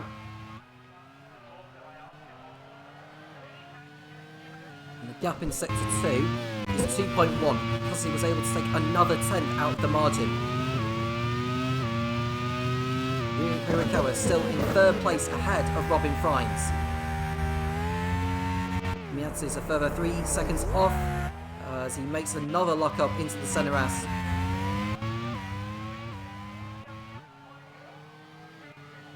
Now, are Ram going to taste victory for the first time in the Grand Prix World Series? Or are Dome going to take their second victory in their history? The gap over the line is 2 seconds, with only 4 laps to go, and Cassidy has to take another half a second out of the margin every lap, but even that might not be enough. Catching is one thing, passing is quite another in motor racing.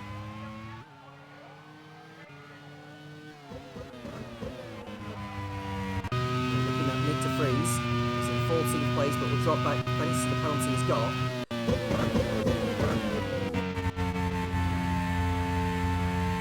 There's the dome.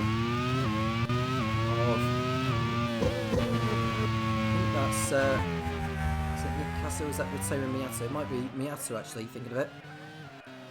The gap is 1.7 seconds between Palou and Cassidy in Sector 2.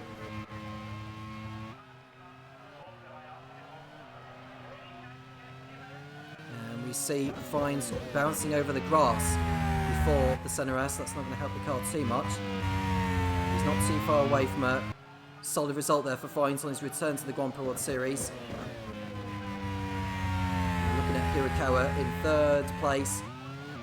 3 laps to go. The gap is 1.6 between Palou and Cassidy.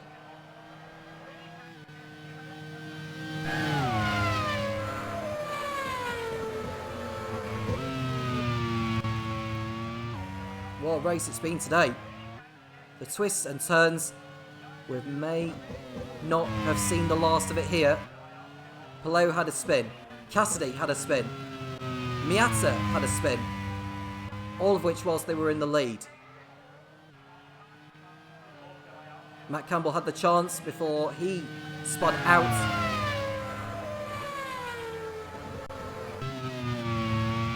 We look at Kellamilo on course for a point in the Carlin. Even if Pato Award was to get through, the time penalty will drop him down the order.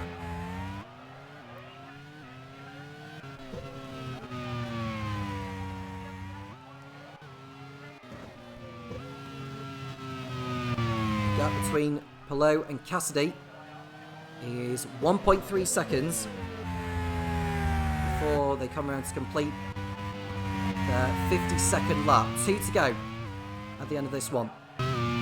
What is the margin over the line?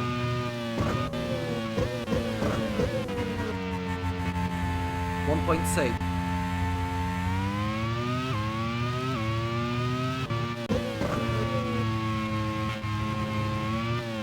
Cassidy's got to give it everything now. It's now or never. And there is Hirakawa, continuing on in 3rd place. He's got a good distance between him and Fines. I don't think Fines is going to do anything about it. He'll be cycling for 4th place as Ilott locks up into the penultimate turn ahead of O'Ward. Herta still holds the point for the fastest lap for your information, so even if he finishes outside the top 10, he'll still get that.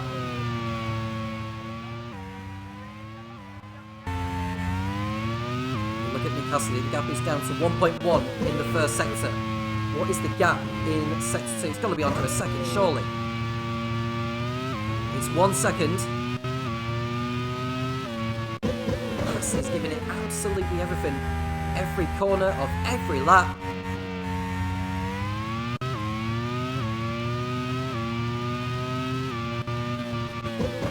Got 1 lap to go then. Let's see, winding the car through. Will he push Palou into a mistake? The gap over the line is still a second. I think Palou just needs to keep the car on the circuit now. No more mistakes from here on in.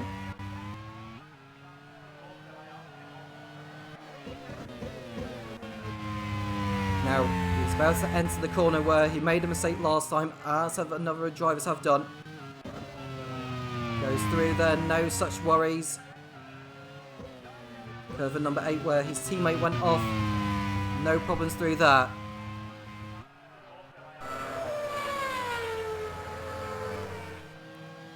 What a race it's been. And Ram are going to celebrate a new milestone in their 18th Grand Prix World Series race in the hands of Ross McGregor. Alex Palou in his second race for the team. He took pole at Jacarepagua before converting it into a second place finish. Today, it's going to be a first victory for him and for the team. And if Ram are going to be in the fray for a potential promotion place into League One, it's days like this that are going to be pivotal in their quest. Alex Palou exits the last braking zone of the circuit through the kink to win the lead to Buenos Aires Grand Prix. Ram and Alex Palou can call themselves race winners for the first time in the Grand Prix World Series. Nick Cassidy with his first podium finish in second place, and it's 2 podiums in a row for Carlin, with Ryo Hirakawa in third place. Delight again for team manager Perry Brown. Robin Fry's 4th for Sack Speed on his return, ahead of Ritomo Miata. Will Power will be 6th, ahead of Stoffel Van Dorn. 2 Sack Speeds in the top 7. That will please team manager Mike Smith. Kushmini in 8th for Coloni. Tomek Najiri making it 2 Promos in the top 9 with a 9th place finish. The final point going to Callum Ilott in 10th. Ahead of Pato Award will drop back with his penalty. So Matteo Carello will be 11th, ahead of Colton Herter, who gets the point for the fastest lap. Award will be 13th. Nyck de Vries will drop back with his penalty, which means Dennis Hauger will be 14th for Tolman. With Jamie Chadwick and Bruno Senna the last drivers to finish. So Nyck de Vries will drop down to 17th position with his penalty. Chadwick over the line. Where's Bruno Senna? There he is, look.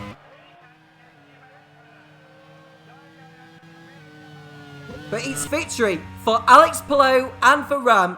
They are on top at last here in Argentina. Nick Cassidy 2nd for Dome, ahead of Ryo Hirakawa for Carlin.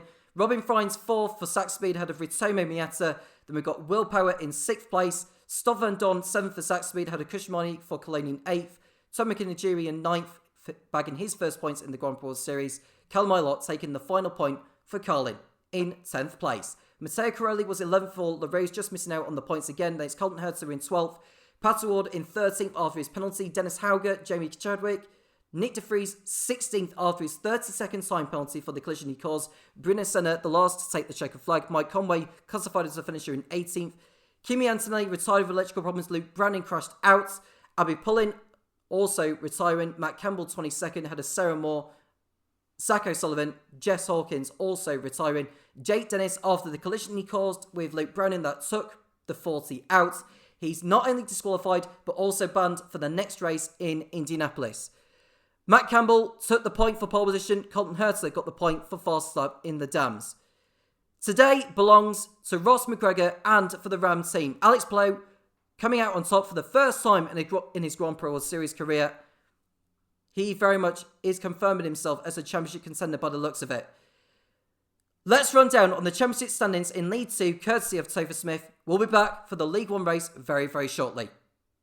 A huge congratulations to Alex Palou there, taking his first ever Grand Prix World Series victory, and he looks well on course to mount a title challenge, having taken pole position in Jacarepagua and now the win in Buenos Aires. He was run very close by Nick Cassidy there at the end, but he can still be satisfied with how the race has gone.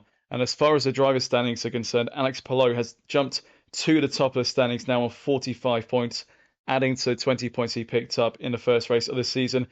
Ryo Hirakawa, his second podium in a row, puts him second in the championship on 30 points. Nyck de Vries not scoring today and down into third as a result, ahead of Nick Cassidy and Will Power equal on points. Cassidy ahead on countback. Ritomo Miata has both domes in the top 6, ahead of Kimi Antonelli and Scuderia Coloni. Robin Fry's his amazing 4th place on his return today puts him up to 8th in the standings on 12 points. Mike Conway holding on to a top 10 position on 8, and Colton Herter still there with 7 points in the Dams. Looking at the team standings, Ram Racing leads the way on 46 points, 45 of those coming from Palou and Matt Campbell, not scoring any points today, but his 1 point for pole position adding to their tally. Dome second on 32, 1 point ahead of Carlin in third. Andretti not pick up any points today, are fourth on 25 ahead of Prema on 20. Zach Speed on 18, Scuderia Coloni on 16, Real on 8, Dams on 7 and Surtees on 2 to round out the top 10. Tolman down into 11th with the 1 point ahead of Larousse and 40, both of the bottom two teams yet to score this season. And now with the League 2 race out of the way, we will look ahead to League 1. We're heading into this one. Sebastien Buemi is at the head of the standings, having won in Jacarepagua.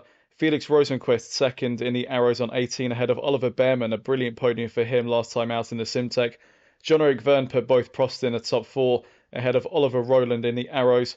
Brendan Harley on 8 points ahead of Sebastian Bourdais and Tony Felix da Costa, Shane Van Gisbergen and Scott Dixon. He didn't finish the race last time out, but picked up 2 points for pole and for the fastest lap. Looking at the teams heading into today's League 1 race, Prost on 37 points. I think that might be the first time they have ever led the championship in the Grand Prix World Series. Arrow second on 28, ahead of Simtech on 15, Pacific on 8, and Minardi on 8, Pacific ahead on Countback, Force India on 4, Manor on 2, and Onyx on 1. We're still waiting for some points to be picked up by MasterCard Lola, BAR, Fonmetal, HRT, and Leighton House. But of course, we've only had one race of the season so far, so plenty of opportunities left to score some points, and that championship order will not necessarily be the same as it is when we reach the end of the final round in Surfers Paradise. There are no driver changes to bring you for League 1 today, so we're going to get straight down to the grid, and Scott Dixon has picked up another pole position for the Minardi team, 0.2 of a second ahead of Earl Bamber in the Leighton House. Leighton House really needs to score some points today to get their campaign off and running. Mahavir Raghunathan picking up where he left off in the first race and showing some incredible pace to put his BAR third on the grid. Sebastian Bourdais behind him in fourth in the second Minardi. Joseph Newgarden has put both Leighton Houses into the top 5 as they look to pick up some points today. Mick Schumacher sixth in the MasterCard Lola. They also really need to get some points on the board. Felipe Nasr seventh for Fonmetal ahead of Nicholas Latifi, Marcus Ericsson and Felix Rosenqvist, the two Swedes sharing row 5 there in the Fonmetal and the Arrows. Pietro Fittipaldi 11th for Pacific ahead of Scott McLaughlin and the HRT, who did lead the race briefly last time out before a mechanical issue forced him onto the sidelines. Roman Grosjean 13th ahead of Alexander Sims in the second HRT. Sebastien Buemi, our race winner last time out, over half a second behind and 15th on the grid as a result. The two Force India 16th and 17th on the grid, Da Costa and Marcello going from the same row. Jean-Eric Verne 18th in the Prost ahead of Oliver Rowland and Kamui Kobayashi continuing his poor start to the season so far. Jules Gounon in 21st ahead of Shane Van Gisbergen, Brendan Hartley 23rd ahead of Oliver Behrman, Liam Lawson and Jose Maria Lopez. Over a second off the pole position time set by Dixon, 1.3 seconds to gap there. And I'm sure that Sam Hall will not be at all happy about the pace of the Argentinian at the moment. Well, starting from 26th, the only way he can go is forward. Could Lopez potentially pick up some points in his home race today? Well, he's got a lot of traffic to fight through to get there. But let's see how today's action goes with Scott Dixon on pole. Let's head down to trackside where Tom Cairns is ready and waiting once again. It was a race to forget for Scott Dixon in Brazil, despite being on pole, but can he convert it this time here in Argentina for his first win of the campaign? The 5 lights are coming on now for the last time today here in Argentina. Lights on. Lights off. Dixon's start was very, very bad as Bamber gets to ahead of him in the Leighton House, and Dixon has not got off to a very good start by any means. And Bamber takes an early lead in the Leighton House. Newgarden is up there in third place as he looks to hold back Sebastian Bourdais in the other Minardi. As the drivers come through turn number 3, and Earl Bamber in his second Grand Prix race leads, albeit for how long, because Dixon is up the inside there, but Earl Bamber is able to hold on, and Bamber leads. Dixon second, Newgarden third, Bourdais fourth. Mahavir Raghunathan has had a really poor start in the BAR in 5th place. We've got Felipe Nasr in 6th on Fonmetal ahead of Marcus Ericsson, Mick Schumacher, Pietro Fittipaldi and Felix Rosenqvist. Sebastien Buemi has made a very good start in the Prost in 12th, the race winner in Jacarepagua. And we've got Romain Grosjean, Nicolas Latifi and Rafael Marcello in 13th, 14th and 15th places. Early days in League One. So we'll see Earl Bamber, Leighton chasing for their first win since the League One Kyalami Grand Prix last season with Sebastien Buemi. Can Dixon rebound and actually get back through on the Kiwi here? There's a great chance he's going to do that. He'll pull into the slipstream and get alongside. So into the slipstream he goes. Dixon pulls out alongside his rival. And Dixon takes back the lead of the race at the beginning of lap 2.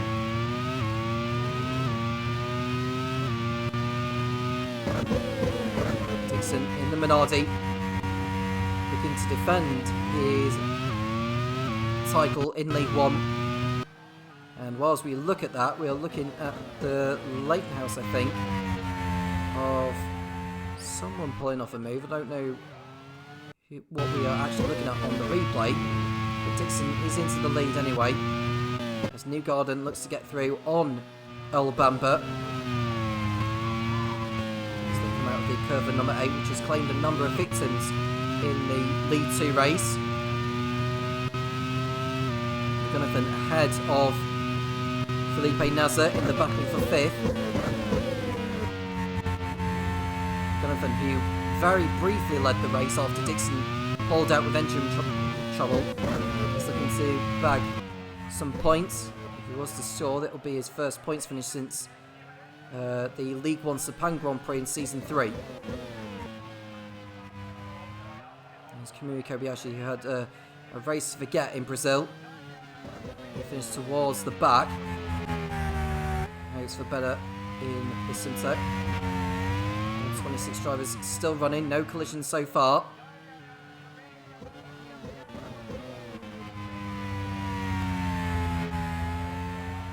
Scott Dixon with a new fastest up of the race. 26.2. Quickly pulling away from Earl Bamber. I wonder if Dixon will be on a lighter fuel load than the two Leighton Houses.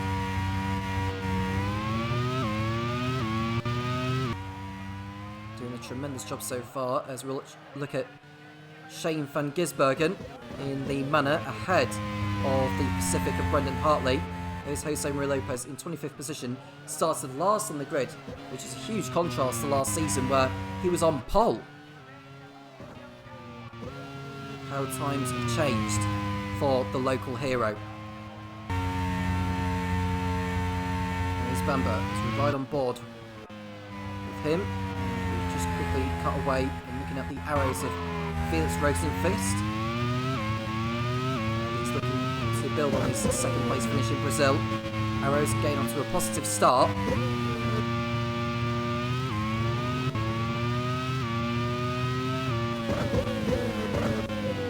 Rosenqvist to get into the points at the moment. He is in the points in 10th place, behind the Brazilian of Pietro Fittipaldi.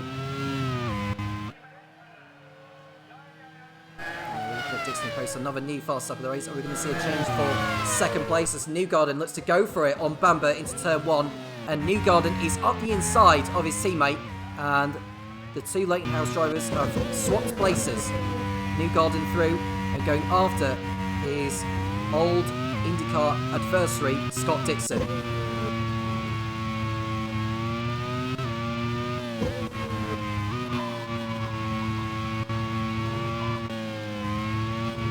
Sebastien Bourdais is looking to get through on Earl Bamber.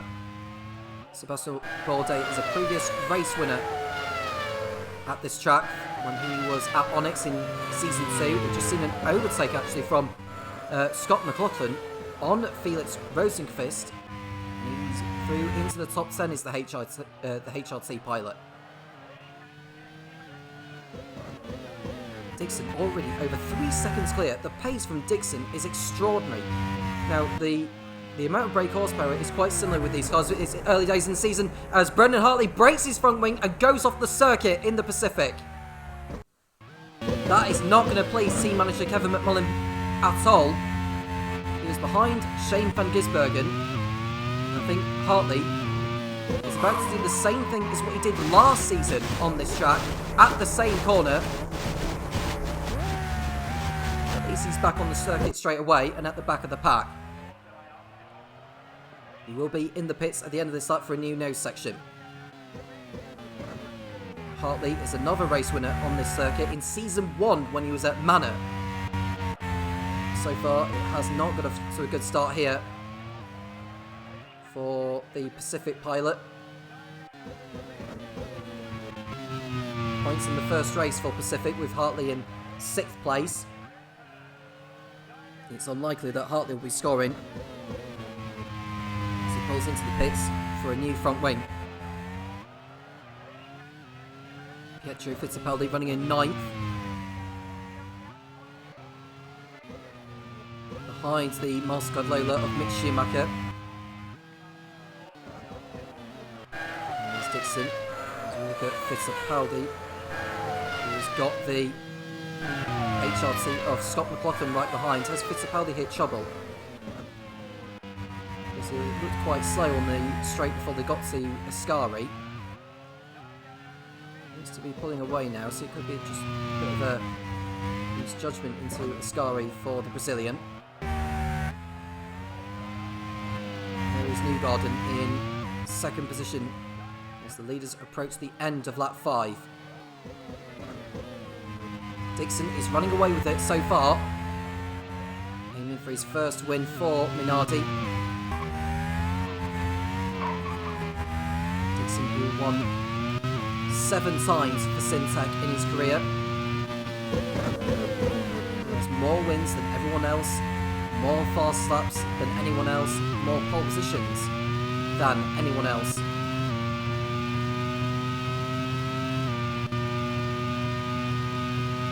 He's achieved more podiums than everyone else. He's achieved more points than everyone else, I believe, as well. So it has all the records.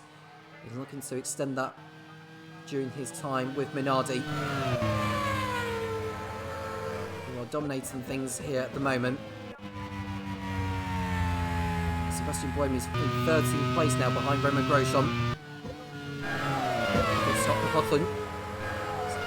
Someone trying to get through on Fittipaldi, who breaks his front wing, and Pacific's race has gone from bad to worse. He caught the grass on the outside on the approach to Mixtos. He caught the curb and ran too far wide. And that's the front wing on Fittipaldi. Smashed to pieces, and that'll be him into the pits as well. He needs to be very careful here, does Fittipaldi, because he's got the whole train of cars trying to get through on him. McLaughlin goes through. Rosenqvist goes through. Grosjean will go through. Sebastien Buemi will go through in a moment.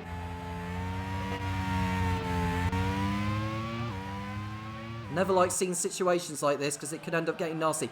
Bourdais has got through on Earl Bamber, for your information. He's got into 3rd place. So Bamber, who was in the lead on the opening lap of this race, is now down in 4th place. Fittipaldi comes in, and that'll be him going to the back of the pack with Brendan Hartley for company.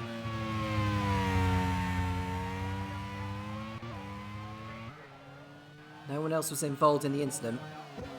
It has created a bit of a gap between Mick Schumacher and Scott McLaughlin.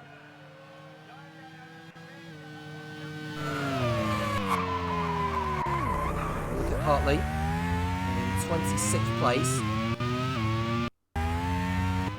Fittipaldi has left the pits and he's ahead of Hartley. As we look at the Kiwi, looking up into the right-hander of Parga.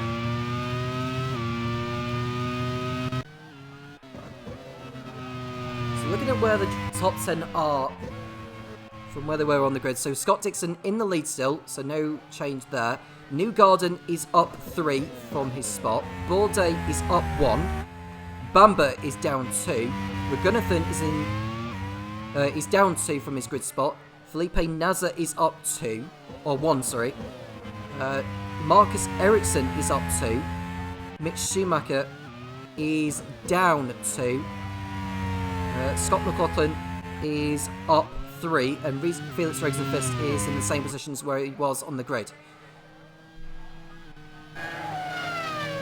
2 Prosts, who were the team of Brazil in League 1, are running in 13th and 15th. They have made places from their starting positions, but Buemi and Vern are doing what they can to get into the points. Don't know for certain what strategies they are both doing. On lap number 8, no retirements so far.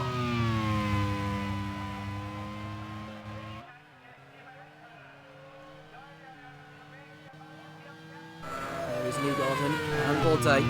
The gap between Dixon and Newgarden is 5 seconds.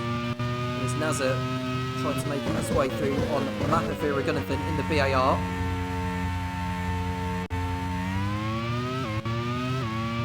Finished 2nd and 3rd at this track in League 2 last season, and it was also the race that sealed their promotion to League 1, with Marskov Lola going up that day as well.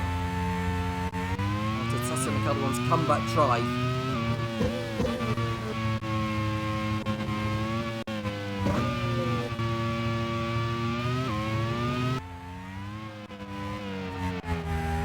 Felix Rosenqvist coming in 10th place, just ahead of Romain Grosjean, who's trying to make his way through. I think we're going to see an overtake in a second, as the Frenchman lines up a pass on the Swede. He's going to go for it into turn 1. Grosjean up the inside of the Arrows pilot, and that's him through into the top 10. Both Marskov Lola drivers in the top 10 now.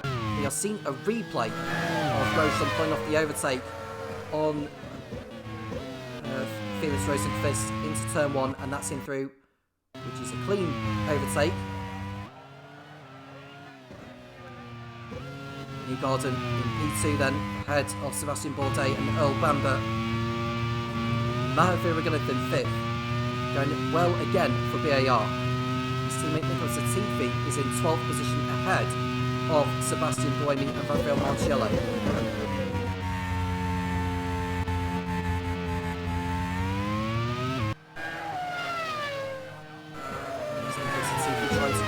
On the Arrows of Felix Rosenqvist. Latifi is running in the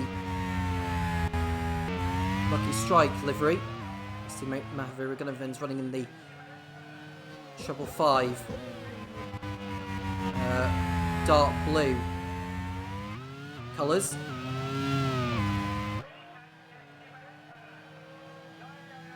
As we watch Dixon over the line to complete another lap. The gap between him and Newgarden is just under 6 seconds. We're on lap number 10.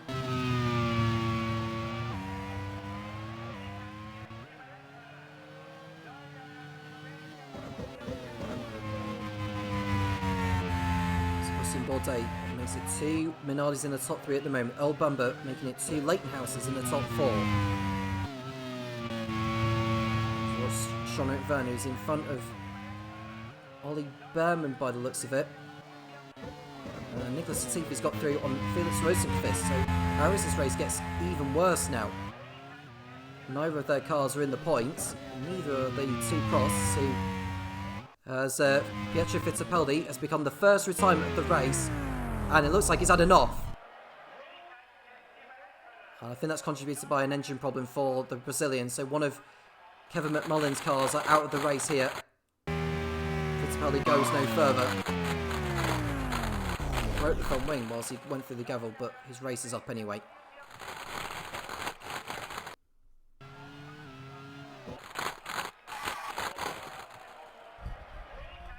So Prost, 9 points clear of Arrows coming into this race. But the way things are going for Minardi, with Dixon in the lead and Bourdais in 3rd. They've got a pole position point which is not going to be touched. Dixon's got the fastest lap, which doesn't look like it's going to be touched either. So they will be collecting a total of 42 championship points, which will put them on to 50. We'll see them leapfrog Cross, Arrows, Simtech, Pacific and all that. So they will be leading the team's championship as it stands with the way things are going. And Leighton House have got neither of their cars to the end of the race in Brazil. On course to get 30 championship points, which at the moment would see them go up to 3rd place overall.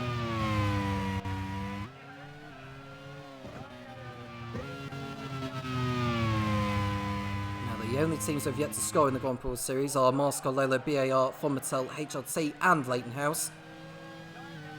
At the moment, all of their, at least one car from each of those 5 teams are in the points. Schumacher in 8th position behind Marcus Ericsson.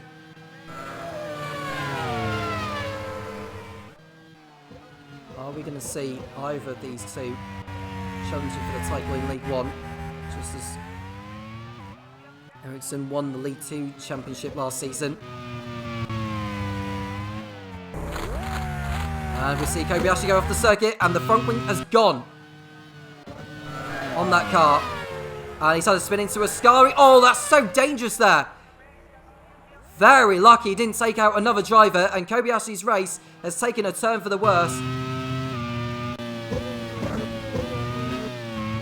He caught it. He tried to counter some oversteer and just hit the grass as he tried to catch it.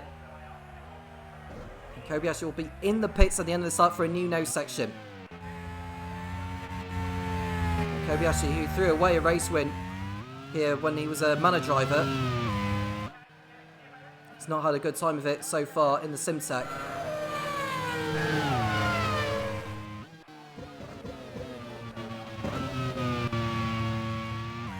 Day in 3rd place as we watch Jean-Luc Verne lock up.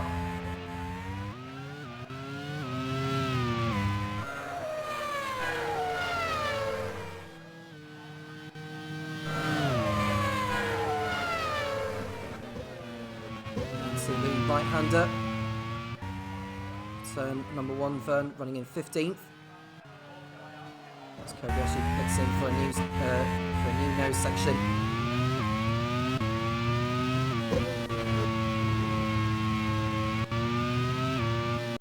Lap 12 now, Dixon's lead over Newgarden is close to 7 seconds. Sebastien Buemi is 3rd, El Bamba 4th, Mahathir Raghunathan 5th. It's Felipe Nasser, Marcus Ericsson, Mick Schumacher, Scott McLaughlin and Roman Grosjean in the top 10 points scoring positions.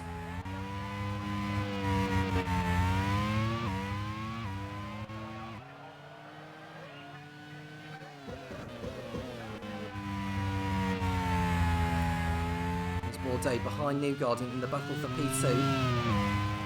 Wonder what strategy both of them are going to be doing, or strategies I should say.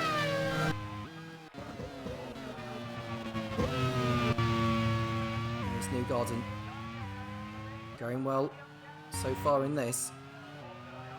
As Dixon puts a lap on Brendan Hartley already. We're only on lap 13, but Hartley came in for a new nose on in the early stages. So Kobayashi runs wide a little bit again. He gets away with it.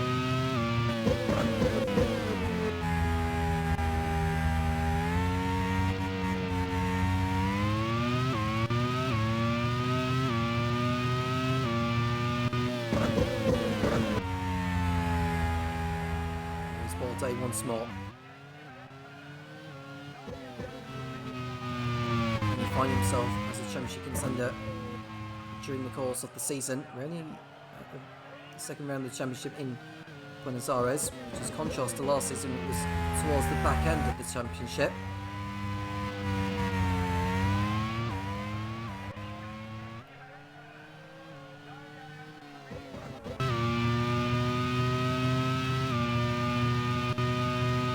Dixon moving to complete the 13th lap.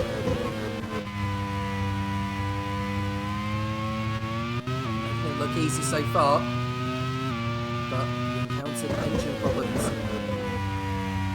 It was looking so good for him.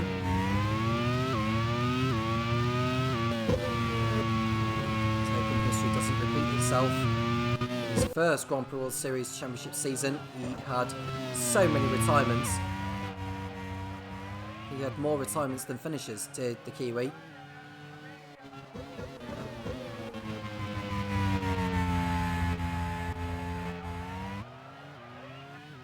Looking at Nicholas Latifi behind Roman Grosjean in the battle for 10th position. I think we've just seen a change for position because Alexander Sims has got through on Jean-Eric Vergne for 15th position in the HRT.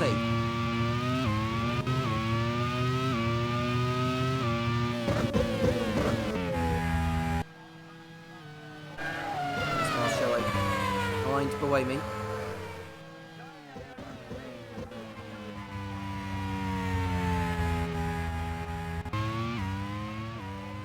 Newgarden, who is going after as we watch Antonio Felix da Costa for the third time in 4 races in Argentina. He is not going to make it to the checkered flag. He won here last season for Minardi, but it's the end of the road for him here in the Force India. He becomes the second driver to go from this.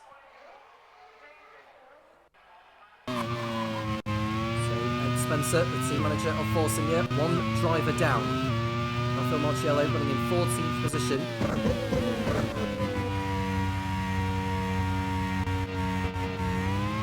Vergne pits in. I wonder if he encountered a problem, did Vergne, because he's lost a number of positions before he came into the pits. So that's not helped his race either.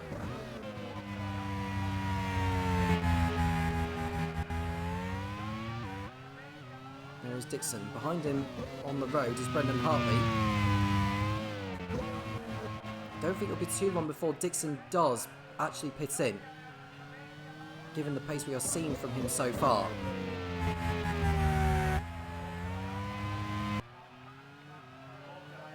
There is Bourdais in 3rd position as we watch Jules Gounon in the Onyx. He's got Ollie Behrman for company. These two is the arrows of Oliver Rowland. Joseph Newgarden in 2nd place in the Lighthouse. Indy 500 winner last year. Sebastien Bourdais. 3rd position.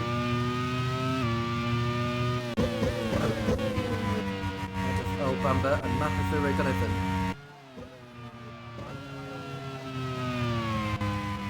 Back to the race leader again as Kobayashi runs wide yet again, breaks his front wing, the right front wheel has come off, and Kobayashi's obstacle race has come to a close.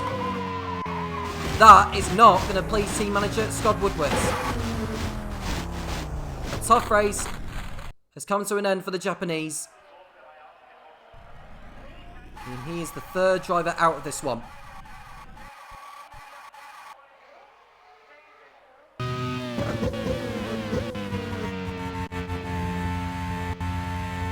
Simtek, I'm not having a good start to the season. And Vergne is in the pits again. Would you believe? He must have had an issue on his first lap out of the pits. I think it's safe to say Prost are not going to be coming away with a similar result to what they had in Brazil. Jean-Eric Vergne has left himself with far too much work to do now as Dixon comes into the pits for his first stop of the race. From the race lead, so I think Joseph Newgarden should take over ahead of the pack. Bourdais going through as well. El Bamber will go through. What about Mahathir Gunnavan? Is he heading through as well? Well, I can tell you that Gunnavan is through, Nasser is through, Dixon rejoins ahead of Marcus Ericsson in 6th position.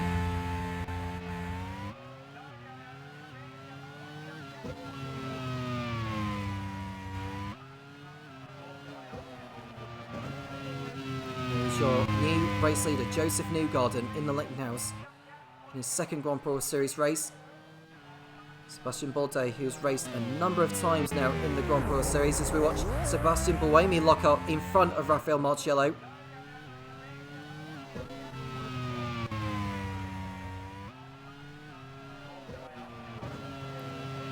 Sebastien Buemi competing in his 41st Grand Prix World Series race.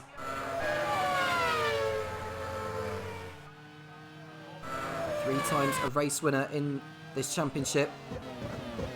All of them coming in Season 2 for Onyx in Istanbul, Brno, and here in Buenos Aires. There's a lock up there. I think that's Alexander Sims who locks up behind Rafael Marciello. Joseph Newgarden comes into the pits from the race lead. Bourdais also in for Minardi. And that's very interesting given the pace we've seen from Dixon. Nasser comes in for Mattel. Earl Bamber goes into the lead then with Mahavir Raghunathan in second. Roman Grosjean also heading in. Newgarden rejoins behind Nicholas Latifi in 8th place. Berman also heading in the Simtech. It's unlikely they're going to be coming away with any points today. Dixon is in 3rd place, going for a fast lap presumably on his fresh set of tyres. Sebastien Buemi has come into the pits again. I wonder what's happened to him.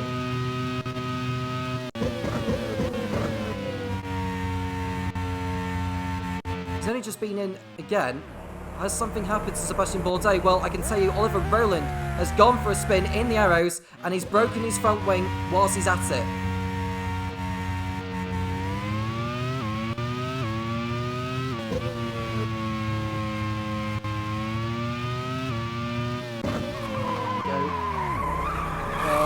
Just steps out, bouncing over the grass, the front wing disintegrates, and Arrows' race goes from bad to worse. Rowland in the gravel trap. Is he going to be able to rejoin the race, or is it curtains for the young Brit?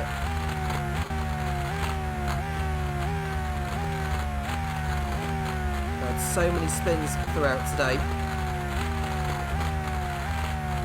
Rowland is dropping down like a fly. Bourdais coming in for a second stop. That has ruined his race also for the Frenchman. And Rowland will be in the pits at the end of this lap for a new no section. And there's an engine problem for the Master Lola of Mick Schumacher, who is going well in the points, but he's not going to make it to the end of this one. Master Lola down one driver. Mick Schumacher just needs to be careful he doesn't become an obstacle to any of the other cars. He is out of the race. Front wing disintegrates and he pulls off in the same location as where he crashed out in the League 2 race here last season. But this time it's an engine problem and Schumacher's race goes no further. 2 races and 2 non-finishers for Mick.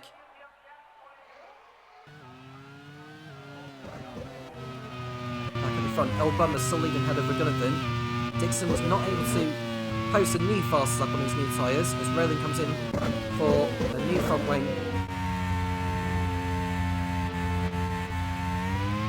Fall further down the pack.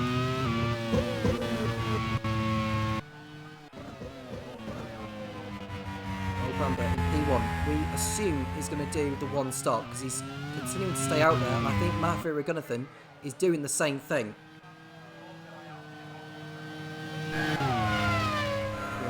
On lap 20 in this race. McLaughlin and Latifi are both in the pits. Newgarden will go up the order. Rosenqvist will do as well, as will Sebastien Buemi, presumably. Felipe Nasr, who's just pitted, is in 8th place. He's had a good race so far as the Brazilian.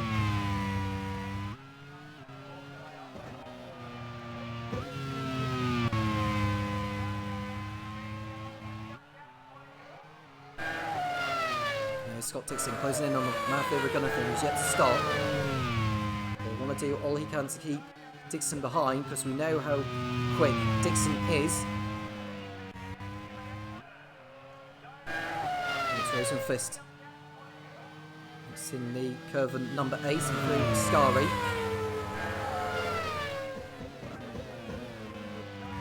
Only in P7. I think he's going to be going for the one stop as well. think if Prost have got any chance of coming away with anything today, the one stop is going to be the way to go for the Swiss.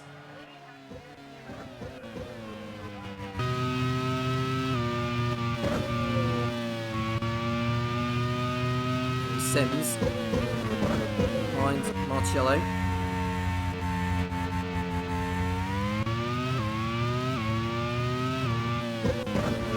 Four drivers out of the race so far: Mick Schumacher, Kamui Kobayashi, Antonio Felix da Costa and Pietro Fittipaldi.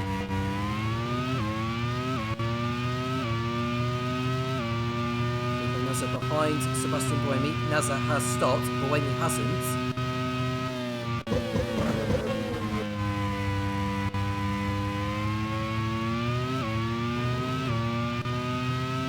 Turns 2 and 3. Dixon trying to get through on McGonaghan, but he won't do it there. Too risky to make an overtake there. McGonaghan doing all he can to keep Dixon behind for as long as he can before he is due into the pits.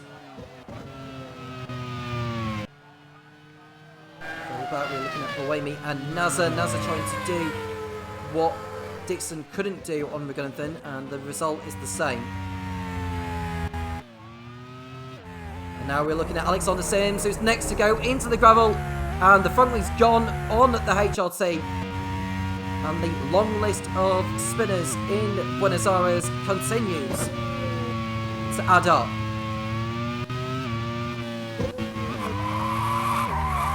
Yeah, and Sims, like we see many drivers do, just going too much speed, the rear end stepping out, and that is him into the gravel trap and him going back into the pit lane for a new front wing.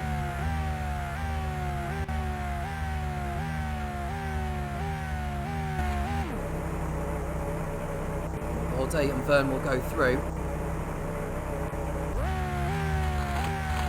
going back on the track now as Sims. By the time he does exit the pit lane, he'll be a lap down on the leaders. And there is Dixon on the inside of McGonaghan into turn number 3 of the course, and the two-time Grand Prix World Series champion is through into second place, and the driver standing in his way and going back into the race lead is the compatriot of his, Earl Bamber. Looking at Jean-Eric Verne, who's pitted twice in this race, as has Sebastien Bourdais. Their races are wrecked by the problems that both of them have had.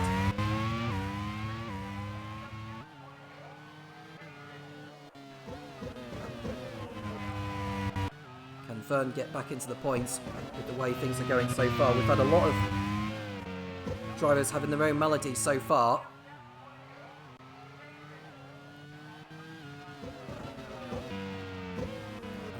At Nicholas Latifi, who's hit trouble in the BAR, and the Canadian is going to be out of the race.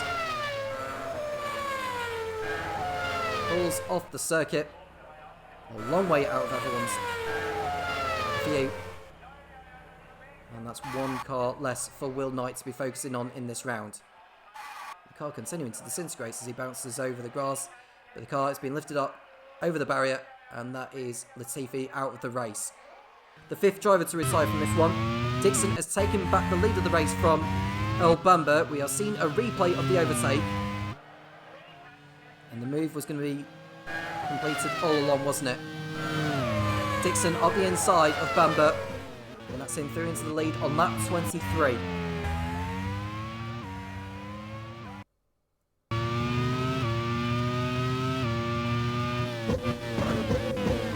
Too long before Bamber and McGonaghan come into the pits for their only stop of the race. Their only stops of the race. Dixon is expected to make another pit stop before the end, but with the pace that he is setting throughout this race, it's likely he's going to be coming away with a victory unless history repeats itself from what happened in Brazil.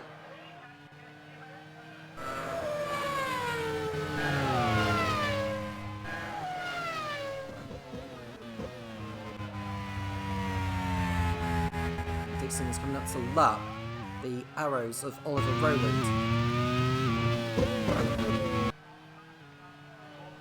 We've seen a move from Felipe Nasr on Felix Rosenqvist. And Nasr is not able to get through this time around. Nasr already got through on Sebastien Buemi. Now he's going after the Swede, Felix Rosenqvist.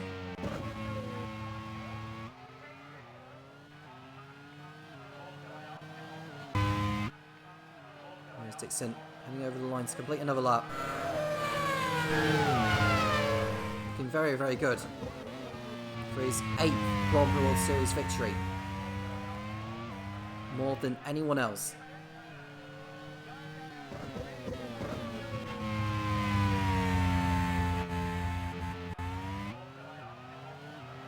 He's going up behind Oliver Rowland to lap. Bamber in second place ahead of Matt Havirugunathan. We're watching Nazar up the inside of Rosenqvist, and that is him through into 6th place, and his race is going from strength to strength, as is Von Mettel's. Ericsson has yet to come in for a stop. And he's not far behind Joseph Newgarden, thinking of it. It's been a very, very good race so far for Von Mettel. It was a quiet one for them in Brazil, with neither of the cars finishing in the points. It looks stronger here, as Shane van Gisbergen is holding up Roman Grosjean. Grosjean making a move on the Kiwi in front. He's not able to get through just yet. One Kiwi to another. Earl Bamber running in second place, as Rosenqvist locks up into the centre S in front of Sebastien Buemi.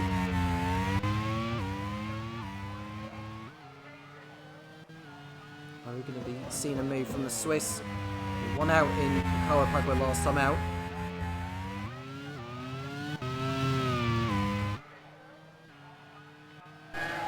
Into the pit straight. Is Buemi close enough to have a go? I don't think he is this time.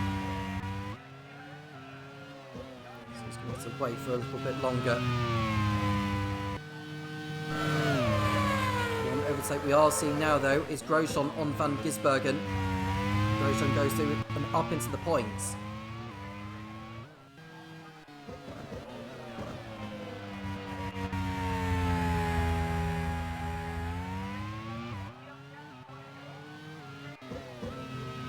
Looking at the late house of Earl Bamber once more.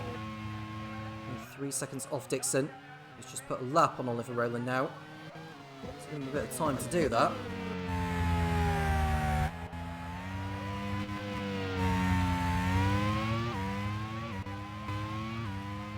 There is Ragunathan in P3. Not too far away from Bamber and Ragunathan coming in for their stops. Behind Ragunathan, in case you're wondering who that is, that's Alexander Sims, who's a lap down in the HRT.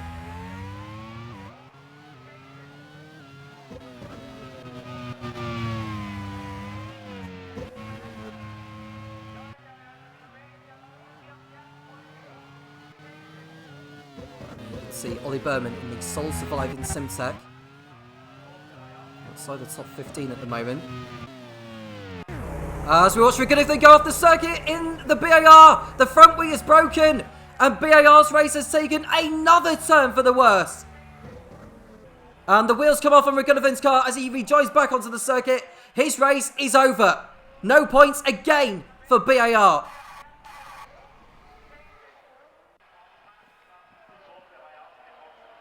A terrible shame for team manager Will Knight. BAR throwing it away yet again. Newgarden goes up into 3rd position. What must Will Knight be thinking? It's going to be no points after 2 races for them. With the car as quick as it is, they need to start scoring points before the upgrade windows. As Earl Bamber comes in for his only stop of the race from P2. And it's a question as to where he'll fall down the orders. We watch Rosenqvist, who breaks his front wing as well. And I don't know what it is with drivers running over the grass and breaking their front wings. Felix Rosenqvist is the next driver to make a mistake of his own. And that is a costly error by his standards.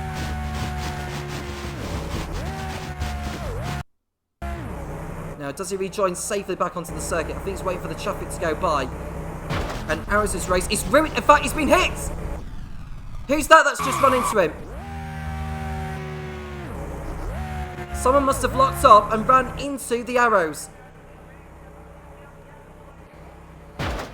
It's the mascot Lola of Romain Grosjean that's taken out the Arrows. Now, by the rules and regulations, if Grosjean falls foul, he's going to be the one being hit with a race ban. He's run into the Arrows driver and he's taken Rosenqvist out of the race and nearly took out the manor of Shane van Gisbergen as well. Rosenqvist retires from the League One Buenos Aires Grand Prix, and I think Romain Grosjean is going to be hit with a race ban for taking out the Swede. Van Gisbergen comes into the pits for a pit stop as well. What is the punishment going to be for Grosjean? It would also mean a disqualification from this race too, if he is found guilty.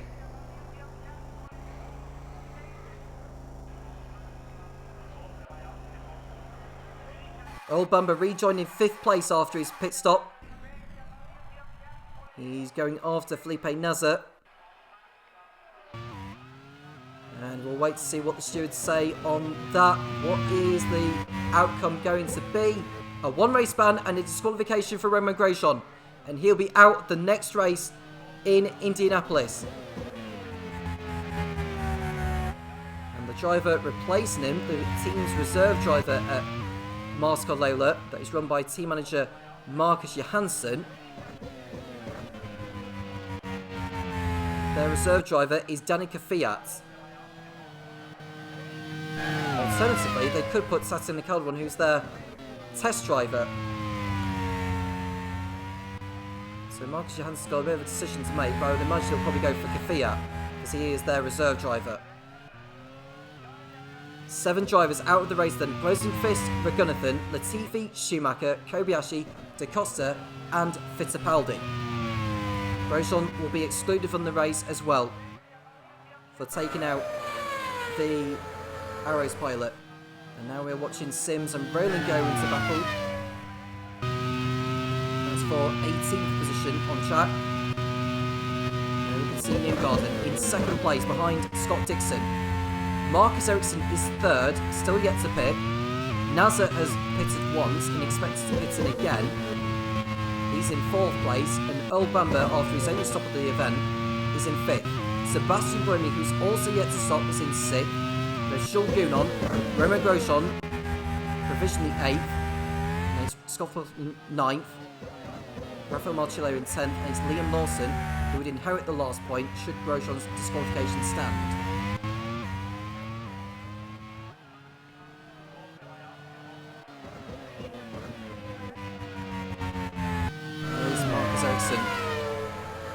Sims go for it on Roland into turn 1, and Roland locks up as he's been overtaken.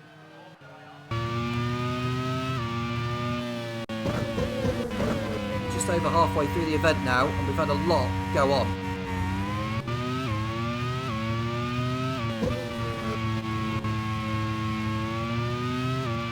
Dixon 10 seconds clear over Joseph Newgarden.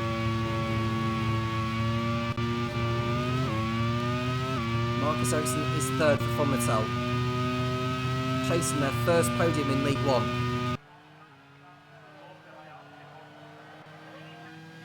Now, after the first 2 races, I think Von Mattel only picked up 1 point, or something like that. It might be a few more than that, but we had a slow start to the season as we watched Roland go over the grass, and he's very, very lucky not to do what his teammate did.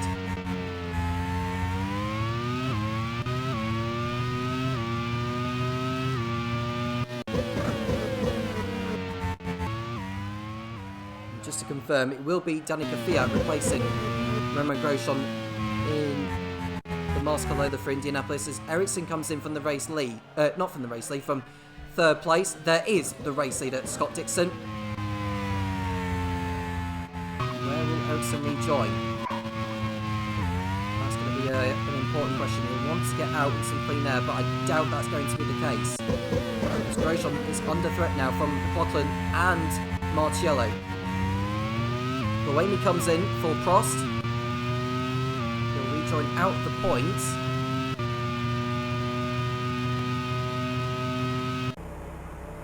Oh, and Newgarden's off.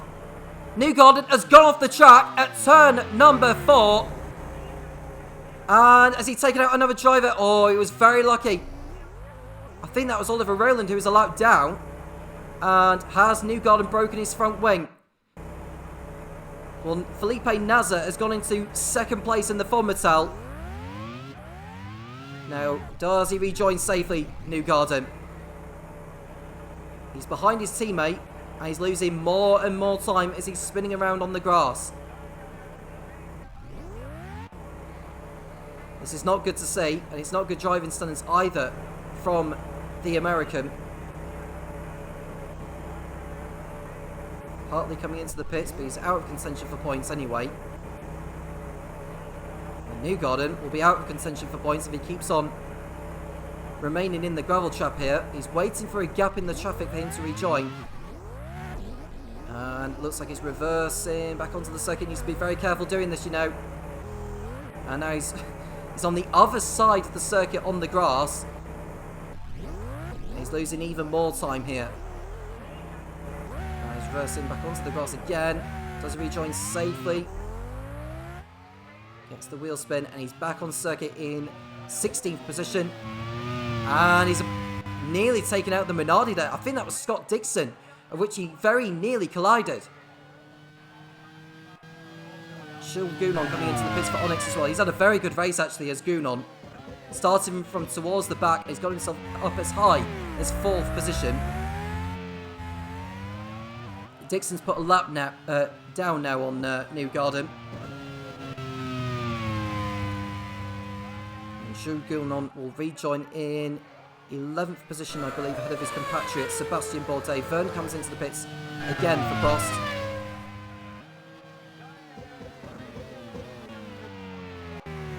Remember, locking up into the hairpin of Mixtos before he continues on his way.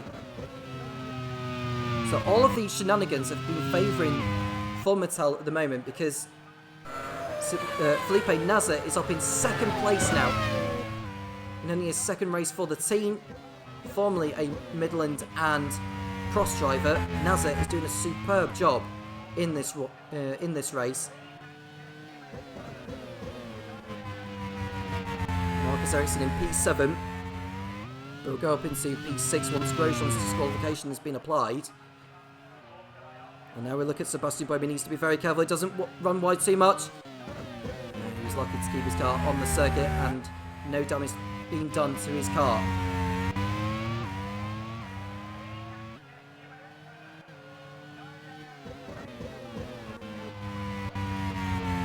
Liam Lawson is the next to go into the pits in the Onyx.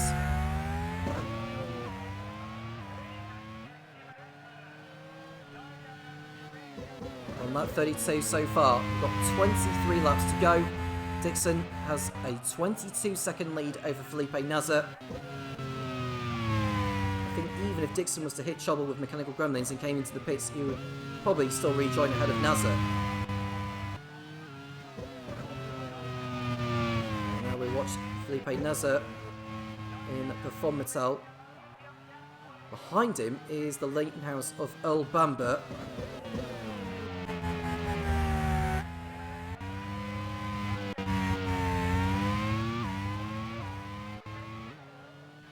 Sebastien Buemi in the process in 9th place after his trip to the pits.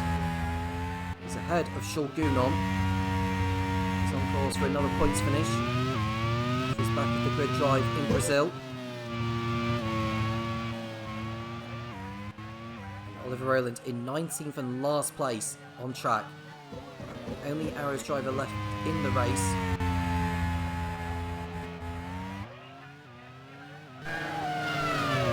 There is a new rule for the Grand Prix World Series this season. If the reserve driver will automatically replace a driver who is being banned for the upcoming race. So for Mascot Lola, it's Danica Fiat, who's their reserve driver, replacing Romain Grosjean.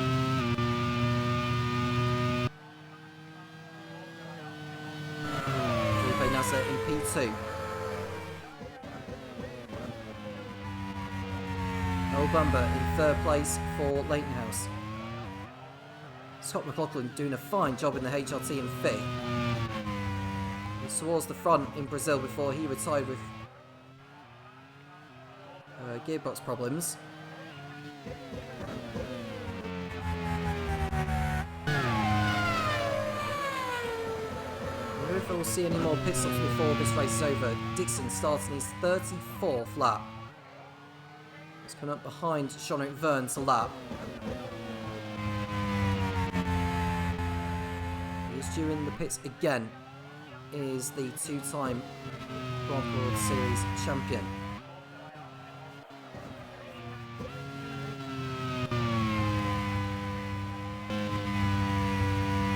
There's Earl Bumber in third place.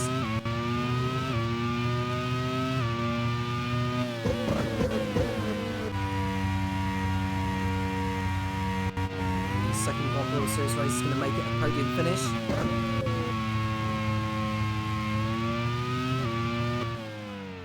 Now we look at Ericsson, who's next to go for a spin. It's at turn 1. He's facing the oncoming traffic. Berman goes through, Buemi goes through.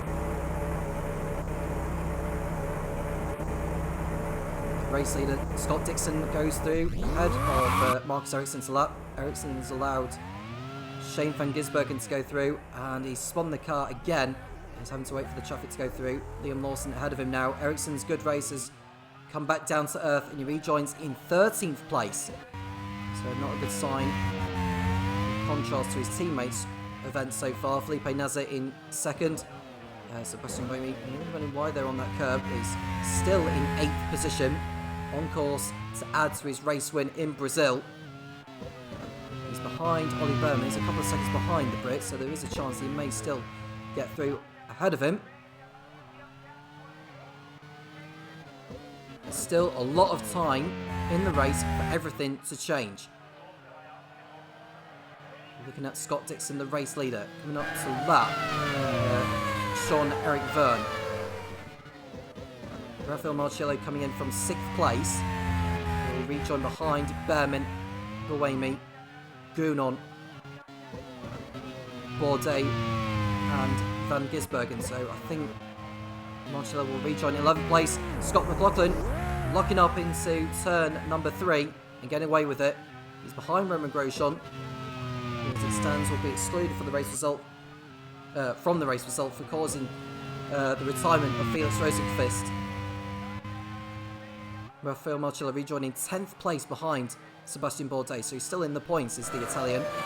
Forcia really could do with another point or two today. And at least no one has to put up with Grosjean's antics in this one, because Grosjean is out of the race and he's also out of the next one in Indianapolis, with Danica Fiat coming in to replace the Frenchman. So he joins Mick Schumacher on the sidelines. Felipe Nasr coming in for his second stop of the race. So I was mistaken that Nasr hadn't pitted. He actually did pit in the first round of pit stops of those who are doing the 2 stops. He's done very, very well in this one as Felipe Nasr. I think he'll rejoin in 4th place behind McLaughlin. There's Oliver Whelan locking up and nearly running wide there. He's in front of Earl Bumber, who's trying to... is that Joseph Newgarden? I think it might be Newgarden actually, who came into the pits. Berman and Bourdais are in now for their second stops, which allows Buemi, Gounon and Marcello to go up into 5th, 6th and 7th. And Van Gisbergen is now 8th.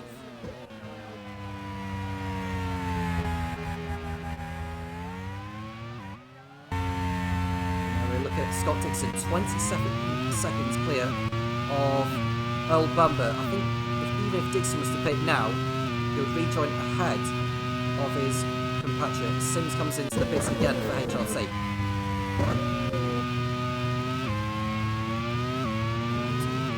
Dixon is still behind Vern to lap. So clearly Vern has picked up his pace, or Dixon isn't going as quick as he was doing in the early stages. And now we look at Nazar locking up in front of McLaughlin. And I think Nazar rejoined ahead of the HRT after his stop, and he's locked up right in front of his rival there. Very lucky to keep hold of the final podium place.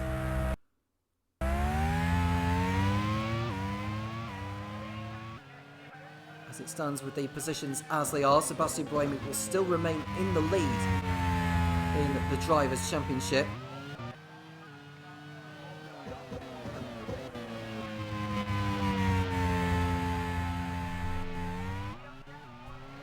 Scott Dixon, by finishing as the race winner, pole sitter, and getting the point for the fastest lap, will go into second place in the drivers' standings.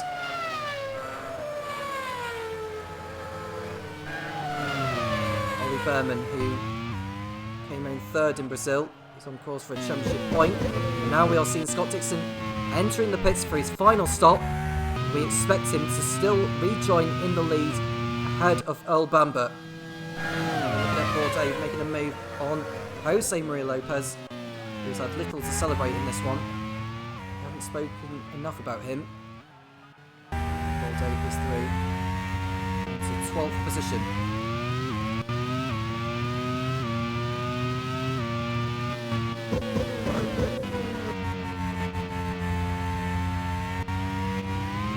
Dixon will rejoin well ahead of Earl Bamber.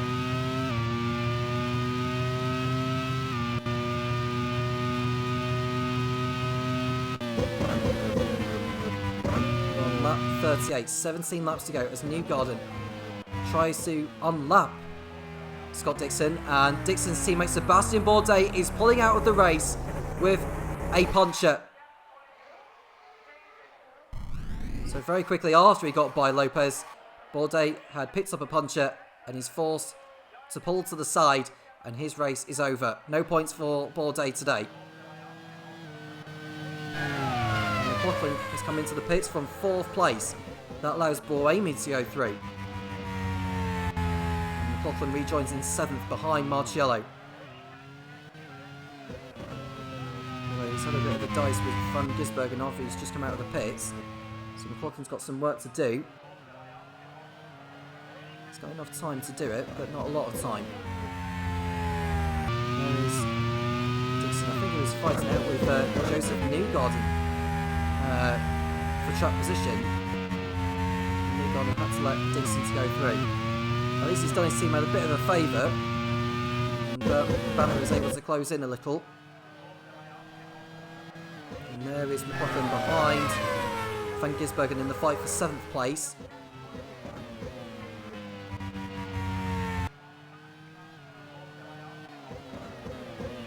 That's in P3 for Fomitel. Of course, for their first podium in League One. What a job they did last season.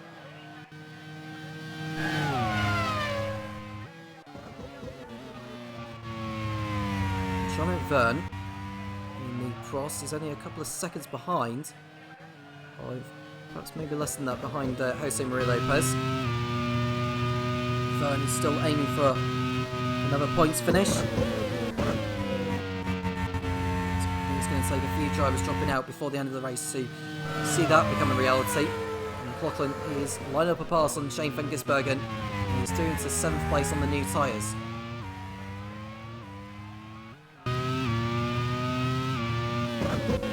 Dixon on his own. 7 seconds clear now over Earl Bamber.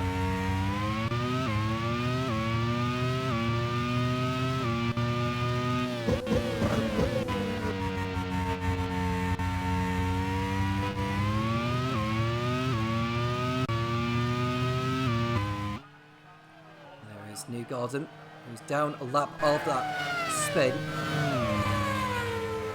There's no chance of points for him at this rate.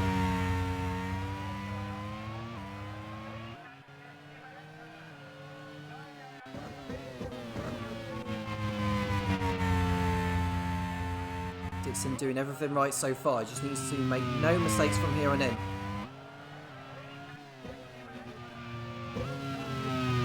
And Jules Gounon, who has had an absolutely stellar race again this afternoon. And Sebastien Buemi from 4th place in the Prost, the race winner in Brazil, is not going to be finishing today. What a shame for the team. Looking good until Buemi's engine problem, and they are out. And he is out of the race, I should say. It's a terrible shame for the team. And that will allow Jules Gounon to go up into 4th position now. It just keeps getting better and better for him.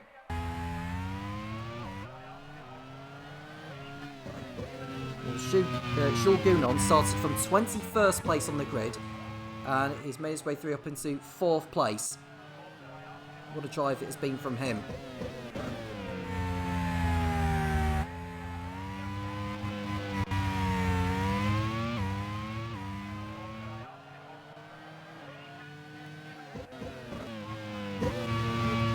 Sims, who goes up into 15th now, into Buemi's retirement. That's the 10th driver to retire from this one. Buemi, Bourdais, Grosjean, Rosenqvist, Raghunathan, Latifi, Schumacher, Kobayashi, Da Costa and Fittipaldi all out of the race. We've got 14 laps to go still in this. And that's an engine problem for Felipe Nasser. Bad news for team manager Ewan Gale of the Fonmetal squad. Nasser from 3rd place is going to lose that. And it's great news for Ryan Ferris and for the Onyx squad. Jules Gounon is going to go up into 3rd position, but it's rotten luck for the Fonmetal team. The lead 2 drivers and teams champions of last season are going to see a podium finish disappear right in front of their eyes.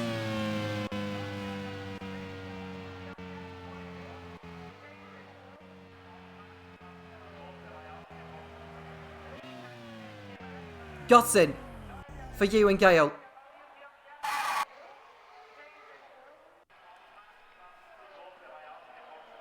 That's 2 from the top 4 out of the race in the space of a lap or so. Gounon up to 3rd place, but he's got Marciello closing him down all the time. McLaughlin goes up to 5th, Berman 6th, Van Gisbergen 7th, Lawson 8th. Ericsson goes up to 9th, so at least that's a couple of points potentially going in the way of Ewan Gale. And in 10th place is Jose Maria Lopez from 26th on the grid. To go up into 10th place, and chasing him down is Jean-Luc Verne, who's angling for a point for Prost to take away from this. Earl Bamber in 2nd place behind Dixon. The gap is now 12 seconds. He's going to have to hope for mechanical trouble to strike that Minardi. We've seen it time and time again from this team. Last season with Nyck de Vries and Antonio Felix da Costa. We saw it from Scott Dixon last time out in Brazil. Reliability has been the team's Achilles heel. And now we're looking at Jean-Luc Verne going for it on Jose Maria Lopez into turn 1. And he's through and up into the points. Verne goes through, and at least that's a point coming in the way of the French team.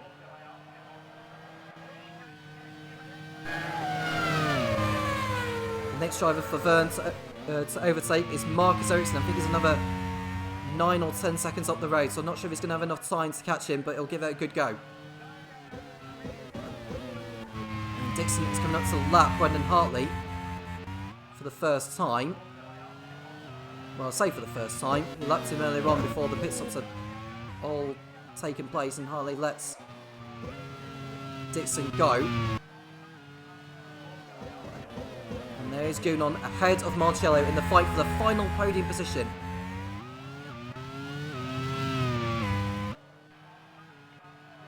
Marciello trying to tuck into the slipstream of the Onyx ahead. He's not close enough that time around. And there's Van Gisbergen ahead of Lawson in the fight for 7th place. Not too far off Behrman ahead. Just behind these two is Marcus Ericsson.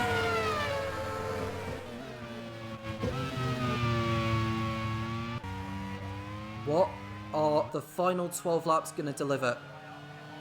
We've seen so much already, and I highly doubt we've seen the last of it.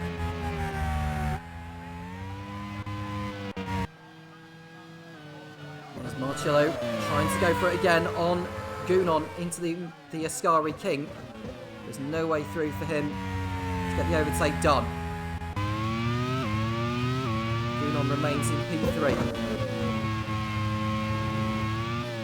Scott McLaughlin in 5th place. His teammate Alexander Sims in 14th. It could even come down to whoever finishes scores points here today. It really could come down to it.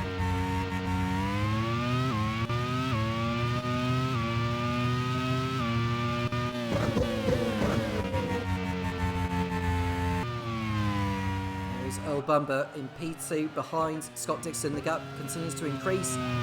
Bamber will take a 2nd place at this point, considering all the drama we have had.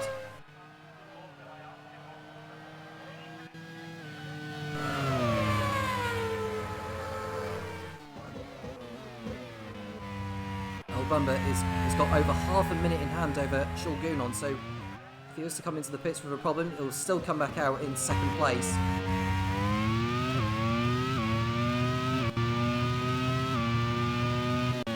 Scott Dixon. Team manager Giacomo Pagliaro of the Minardi squad. Just praying he could get to the checkered flag. Balde already out with mechanical gremlins not too long ago.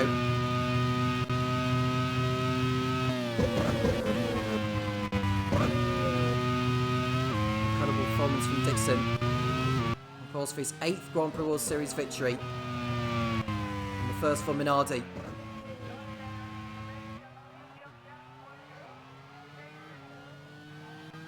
Marcello still all over the back of Gounon for 3rd position. And we see Dixon running wide a little bit, getting away with it.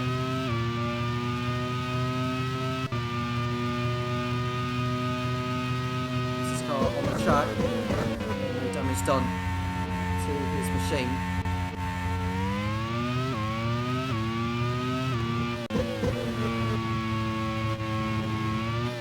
Curbs. As Gounon has been chased by Marcello still. Ryan Ferris' team only picked up 1 podium last season, and that was in Brands Hatch, of which Sebastien Buemi had picked up.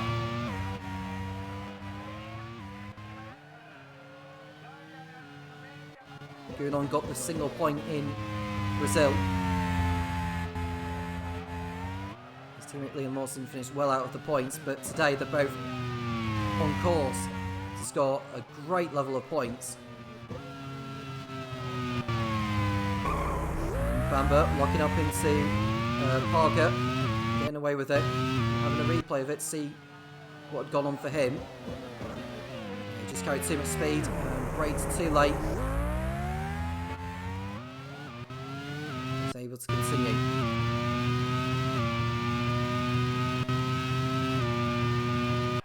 And McLaughlin's out in the HRT. Engine fire. It's a terrible show for John Munro. They really needed some points today after the pace they have shown. With Sims out of the points, it's unlikely they're going to be coming away with anything now.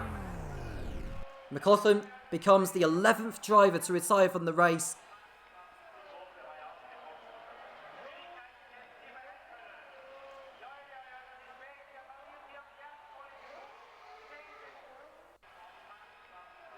Van Gisbergen goes through into 6th.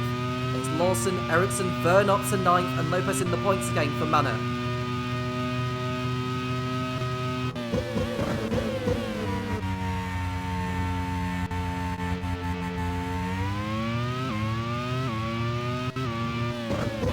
Brendan Hartley into P11 now in the Pacific after his woeful beginning. Newgarden is 12th, Sims 13th. Rowland will go up into 14th place. I think he may actually be the final runner is Oliver Rowland. So it's 12 retirements we've had in this race now.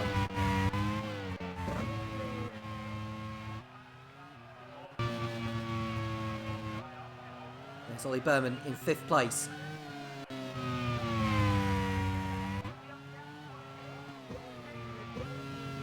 third and a fifth it will be for him to kickstart his time with Syntex. A very nice start to his season. That's a total of 25 points.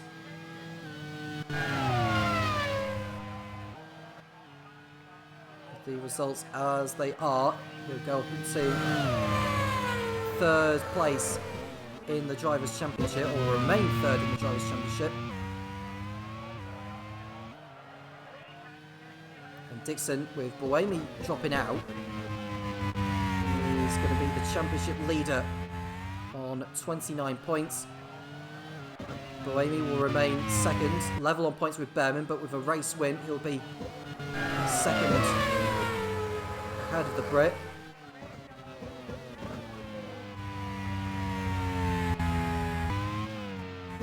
Jonathan, I believe, just working out my maths.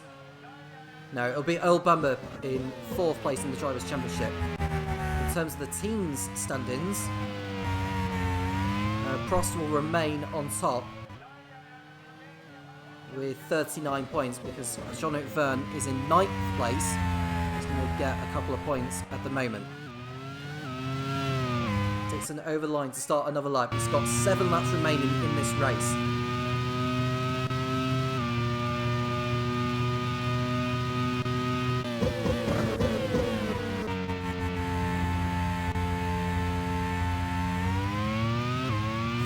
Drivers left in the race. Scott McLaughlin is out. Sebastien Buemi is out. We've also lost Roman Grosjean. We've lost Mick Schumacher as well. Matt Viragonathan, Nicholas Latifi, Antonio Vince da Costa, Pietro Fittipaldi.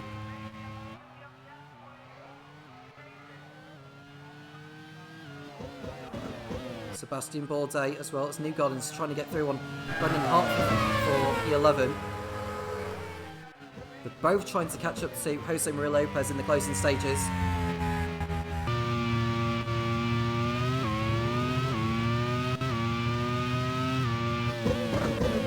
There's Dixon on his own at the front, nearly 20 seconds clear over Earl Bamber. Now we're looking at Marcus Ericsson up the inside of Shane van Gisbergen, and 6th position goes in the way of the Swede. Next driver ahead of him is Ollie Berman. He's on his own at the moment in 5th place. He's not catching Gounon and Marcello.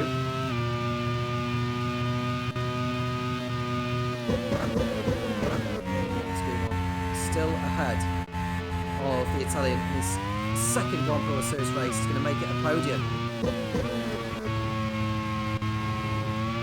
21st on the grid. It might get even better. We'll look at Dixon. Wishing the checker flag would be out by now, but it's not yet.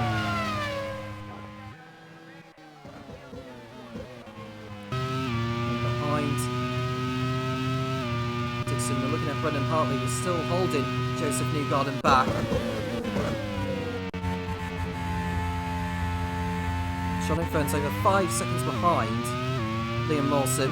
He's chasing after for another couple of points. There we see Gounon and Marcello again.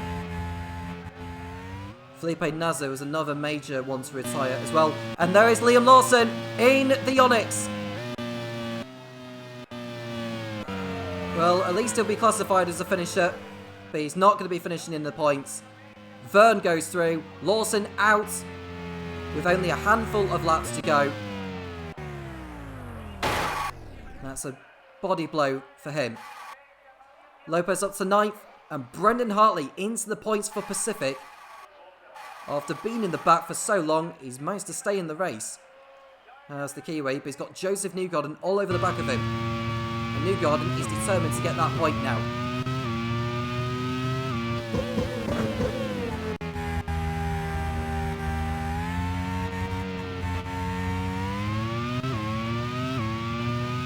See Gounon still ahead of Rafael Marcello.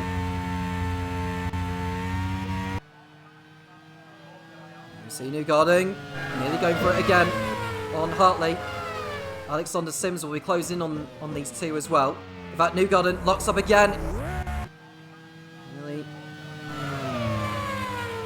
back into the path of Sims, but at least Newgarden's kept going, as his teammate Earl Bamber on course for second position in his second race in the GPWS. And there we look at Dixon's trying to put a lap on Jose Maria Lopez. If you remember a couple of seasons back, at this circuit, he locked up into Andre Lotterer, which took him out of the race and nearly cost him the championship. And he's through on Lopez to lap, and now we're looking at Marcello, who nearly loses it at Ascari. He's lucky to stay on the circuit this time around. He's running out of time to make the move here as Marcello. But it's certainly going to please team manager Ed Spencer with the performance he's put in.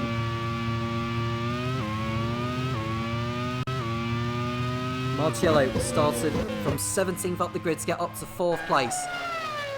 If that's not racecraft to you, I don't know what is.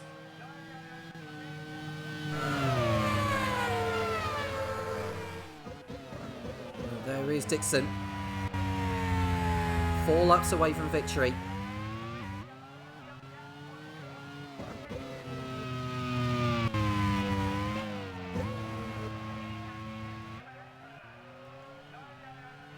Next driver is going to be lapping is Jean-Luc Verne. There is Gounon, there is Marcello, 3rd and 4th. Now we look at Verne in 8th place. He was 4th in the first round in Jacarepagua. And the gap between him and Shane van Gisbergen is over 8 seconds. I think Verne's going to be second for P8 and 4 championship points. There is Earl Bamber in 2nd position. Leighton House will be happy with this result. Bamber where he is.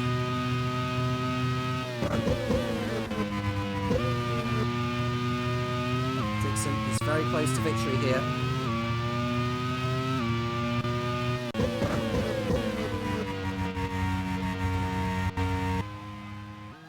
Dixon.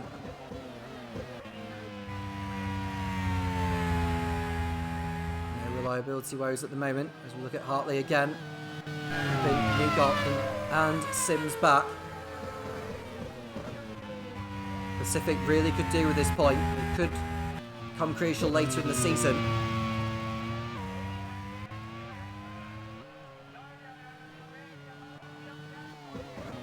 Gounon 3rd, Marcello 4th.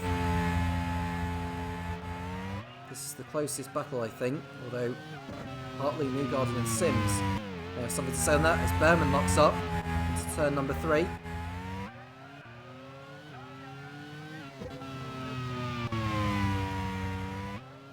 We've seen some brilliant back of the grid drives today.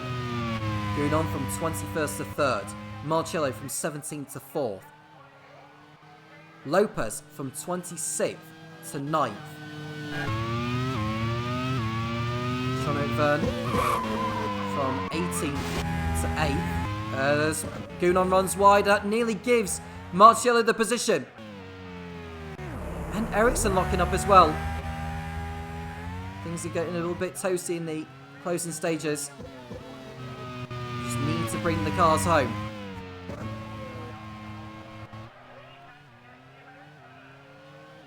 Scott Dixon is on his penultimate lap at the moment.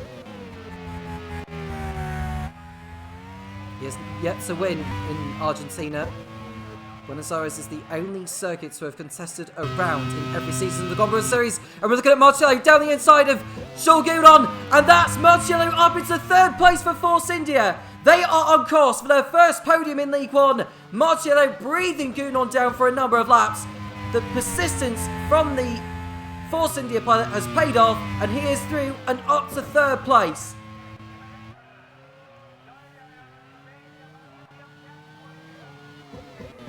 Gounon will be disappointed, but it will still be a great result for the Onyx team.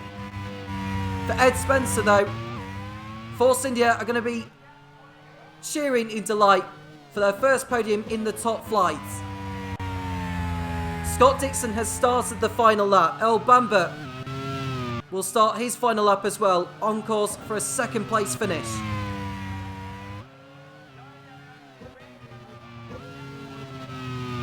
Dixon has had a bit to do. He's got so much further than he did in Brazil. It's going to be his 8th Grand Prix World Series victory. The first for Minardi. To get themselves back on track to retain the team's championship, and for Scott Dixon to retain his Grand Prix World Series title. In the second round of the championship, we've seen a lot of drama today. No such drama for Scott Dixon. I don't know whether he's got the Argentine tango in his mind to dance to celebrate his victory here today. But either way, a win is a win. Scott Dixon wins the League One Buenos Aires Grand Prix, his first at this racetrack. From pole position to flag. What a race. And a brilliant one for team manager Jacarepagua. Just seen Brendan Hartley hold off Newgarden and Sims for the last point in 10th place.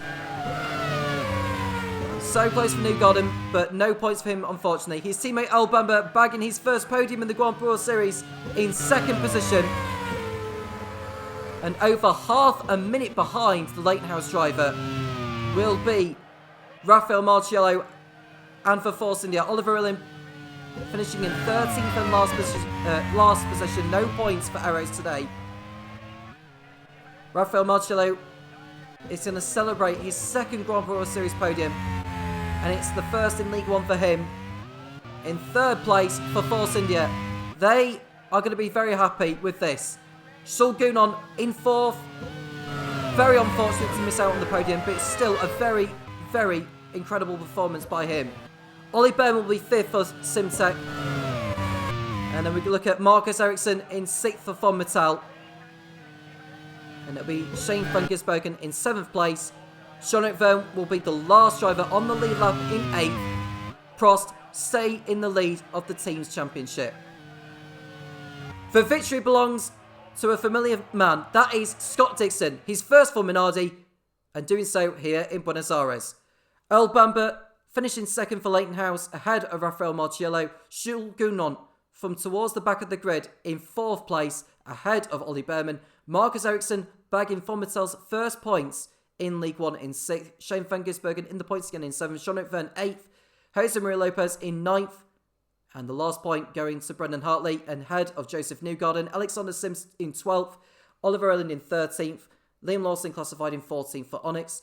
Scott McLaughlin, Felipe Nasser, Sebastien Buemi, Sebastien Bourdais, Felix Rosenqvist, Matthew Rigonathan, who crashed out after being towards the top end of the field. Nicholas Latifi, his teammate, also retiring with gearbox trouble.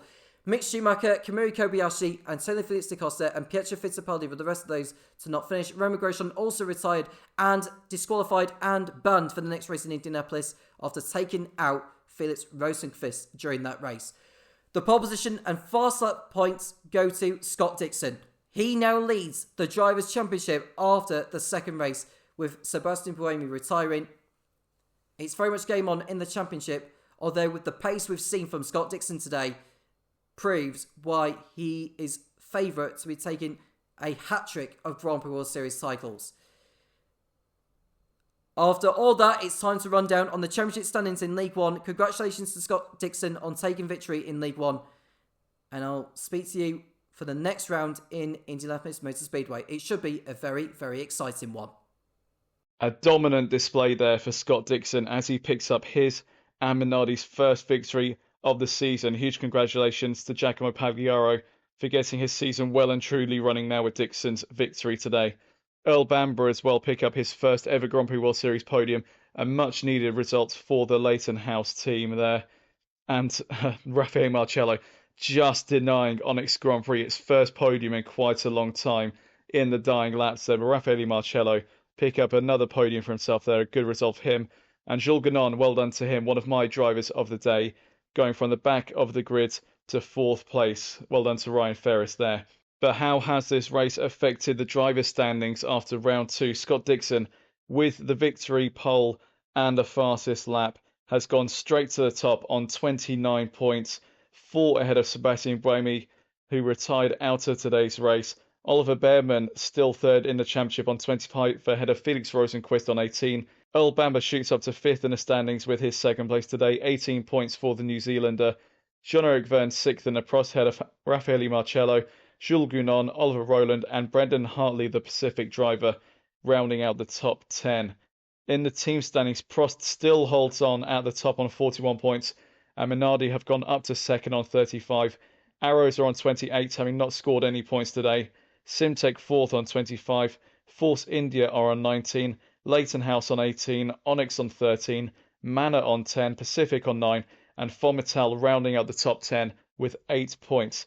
HRT, BAR and Mastercard Lola still yet to score so far this season. Well, this has been another fantastic day of action in the Grand Prix World Series. Buenos Aires always kicking up a lot of excitement when we come to race here, and today has been no exception to that. Next time out, we will be racing for the first time at Indianapolis for the American round of the Grand Prix World Series. I know a lot of the team managers are excited to get onto the Motor Speedway for that one. We can't wait to bring you the action, but until then, thank you all for tuning in. I've been Topher Smith, and take care.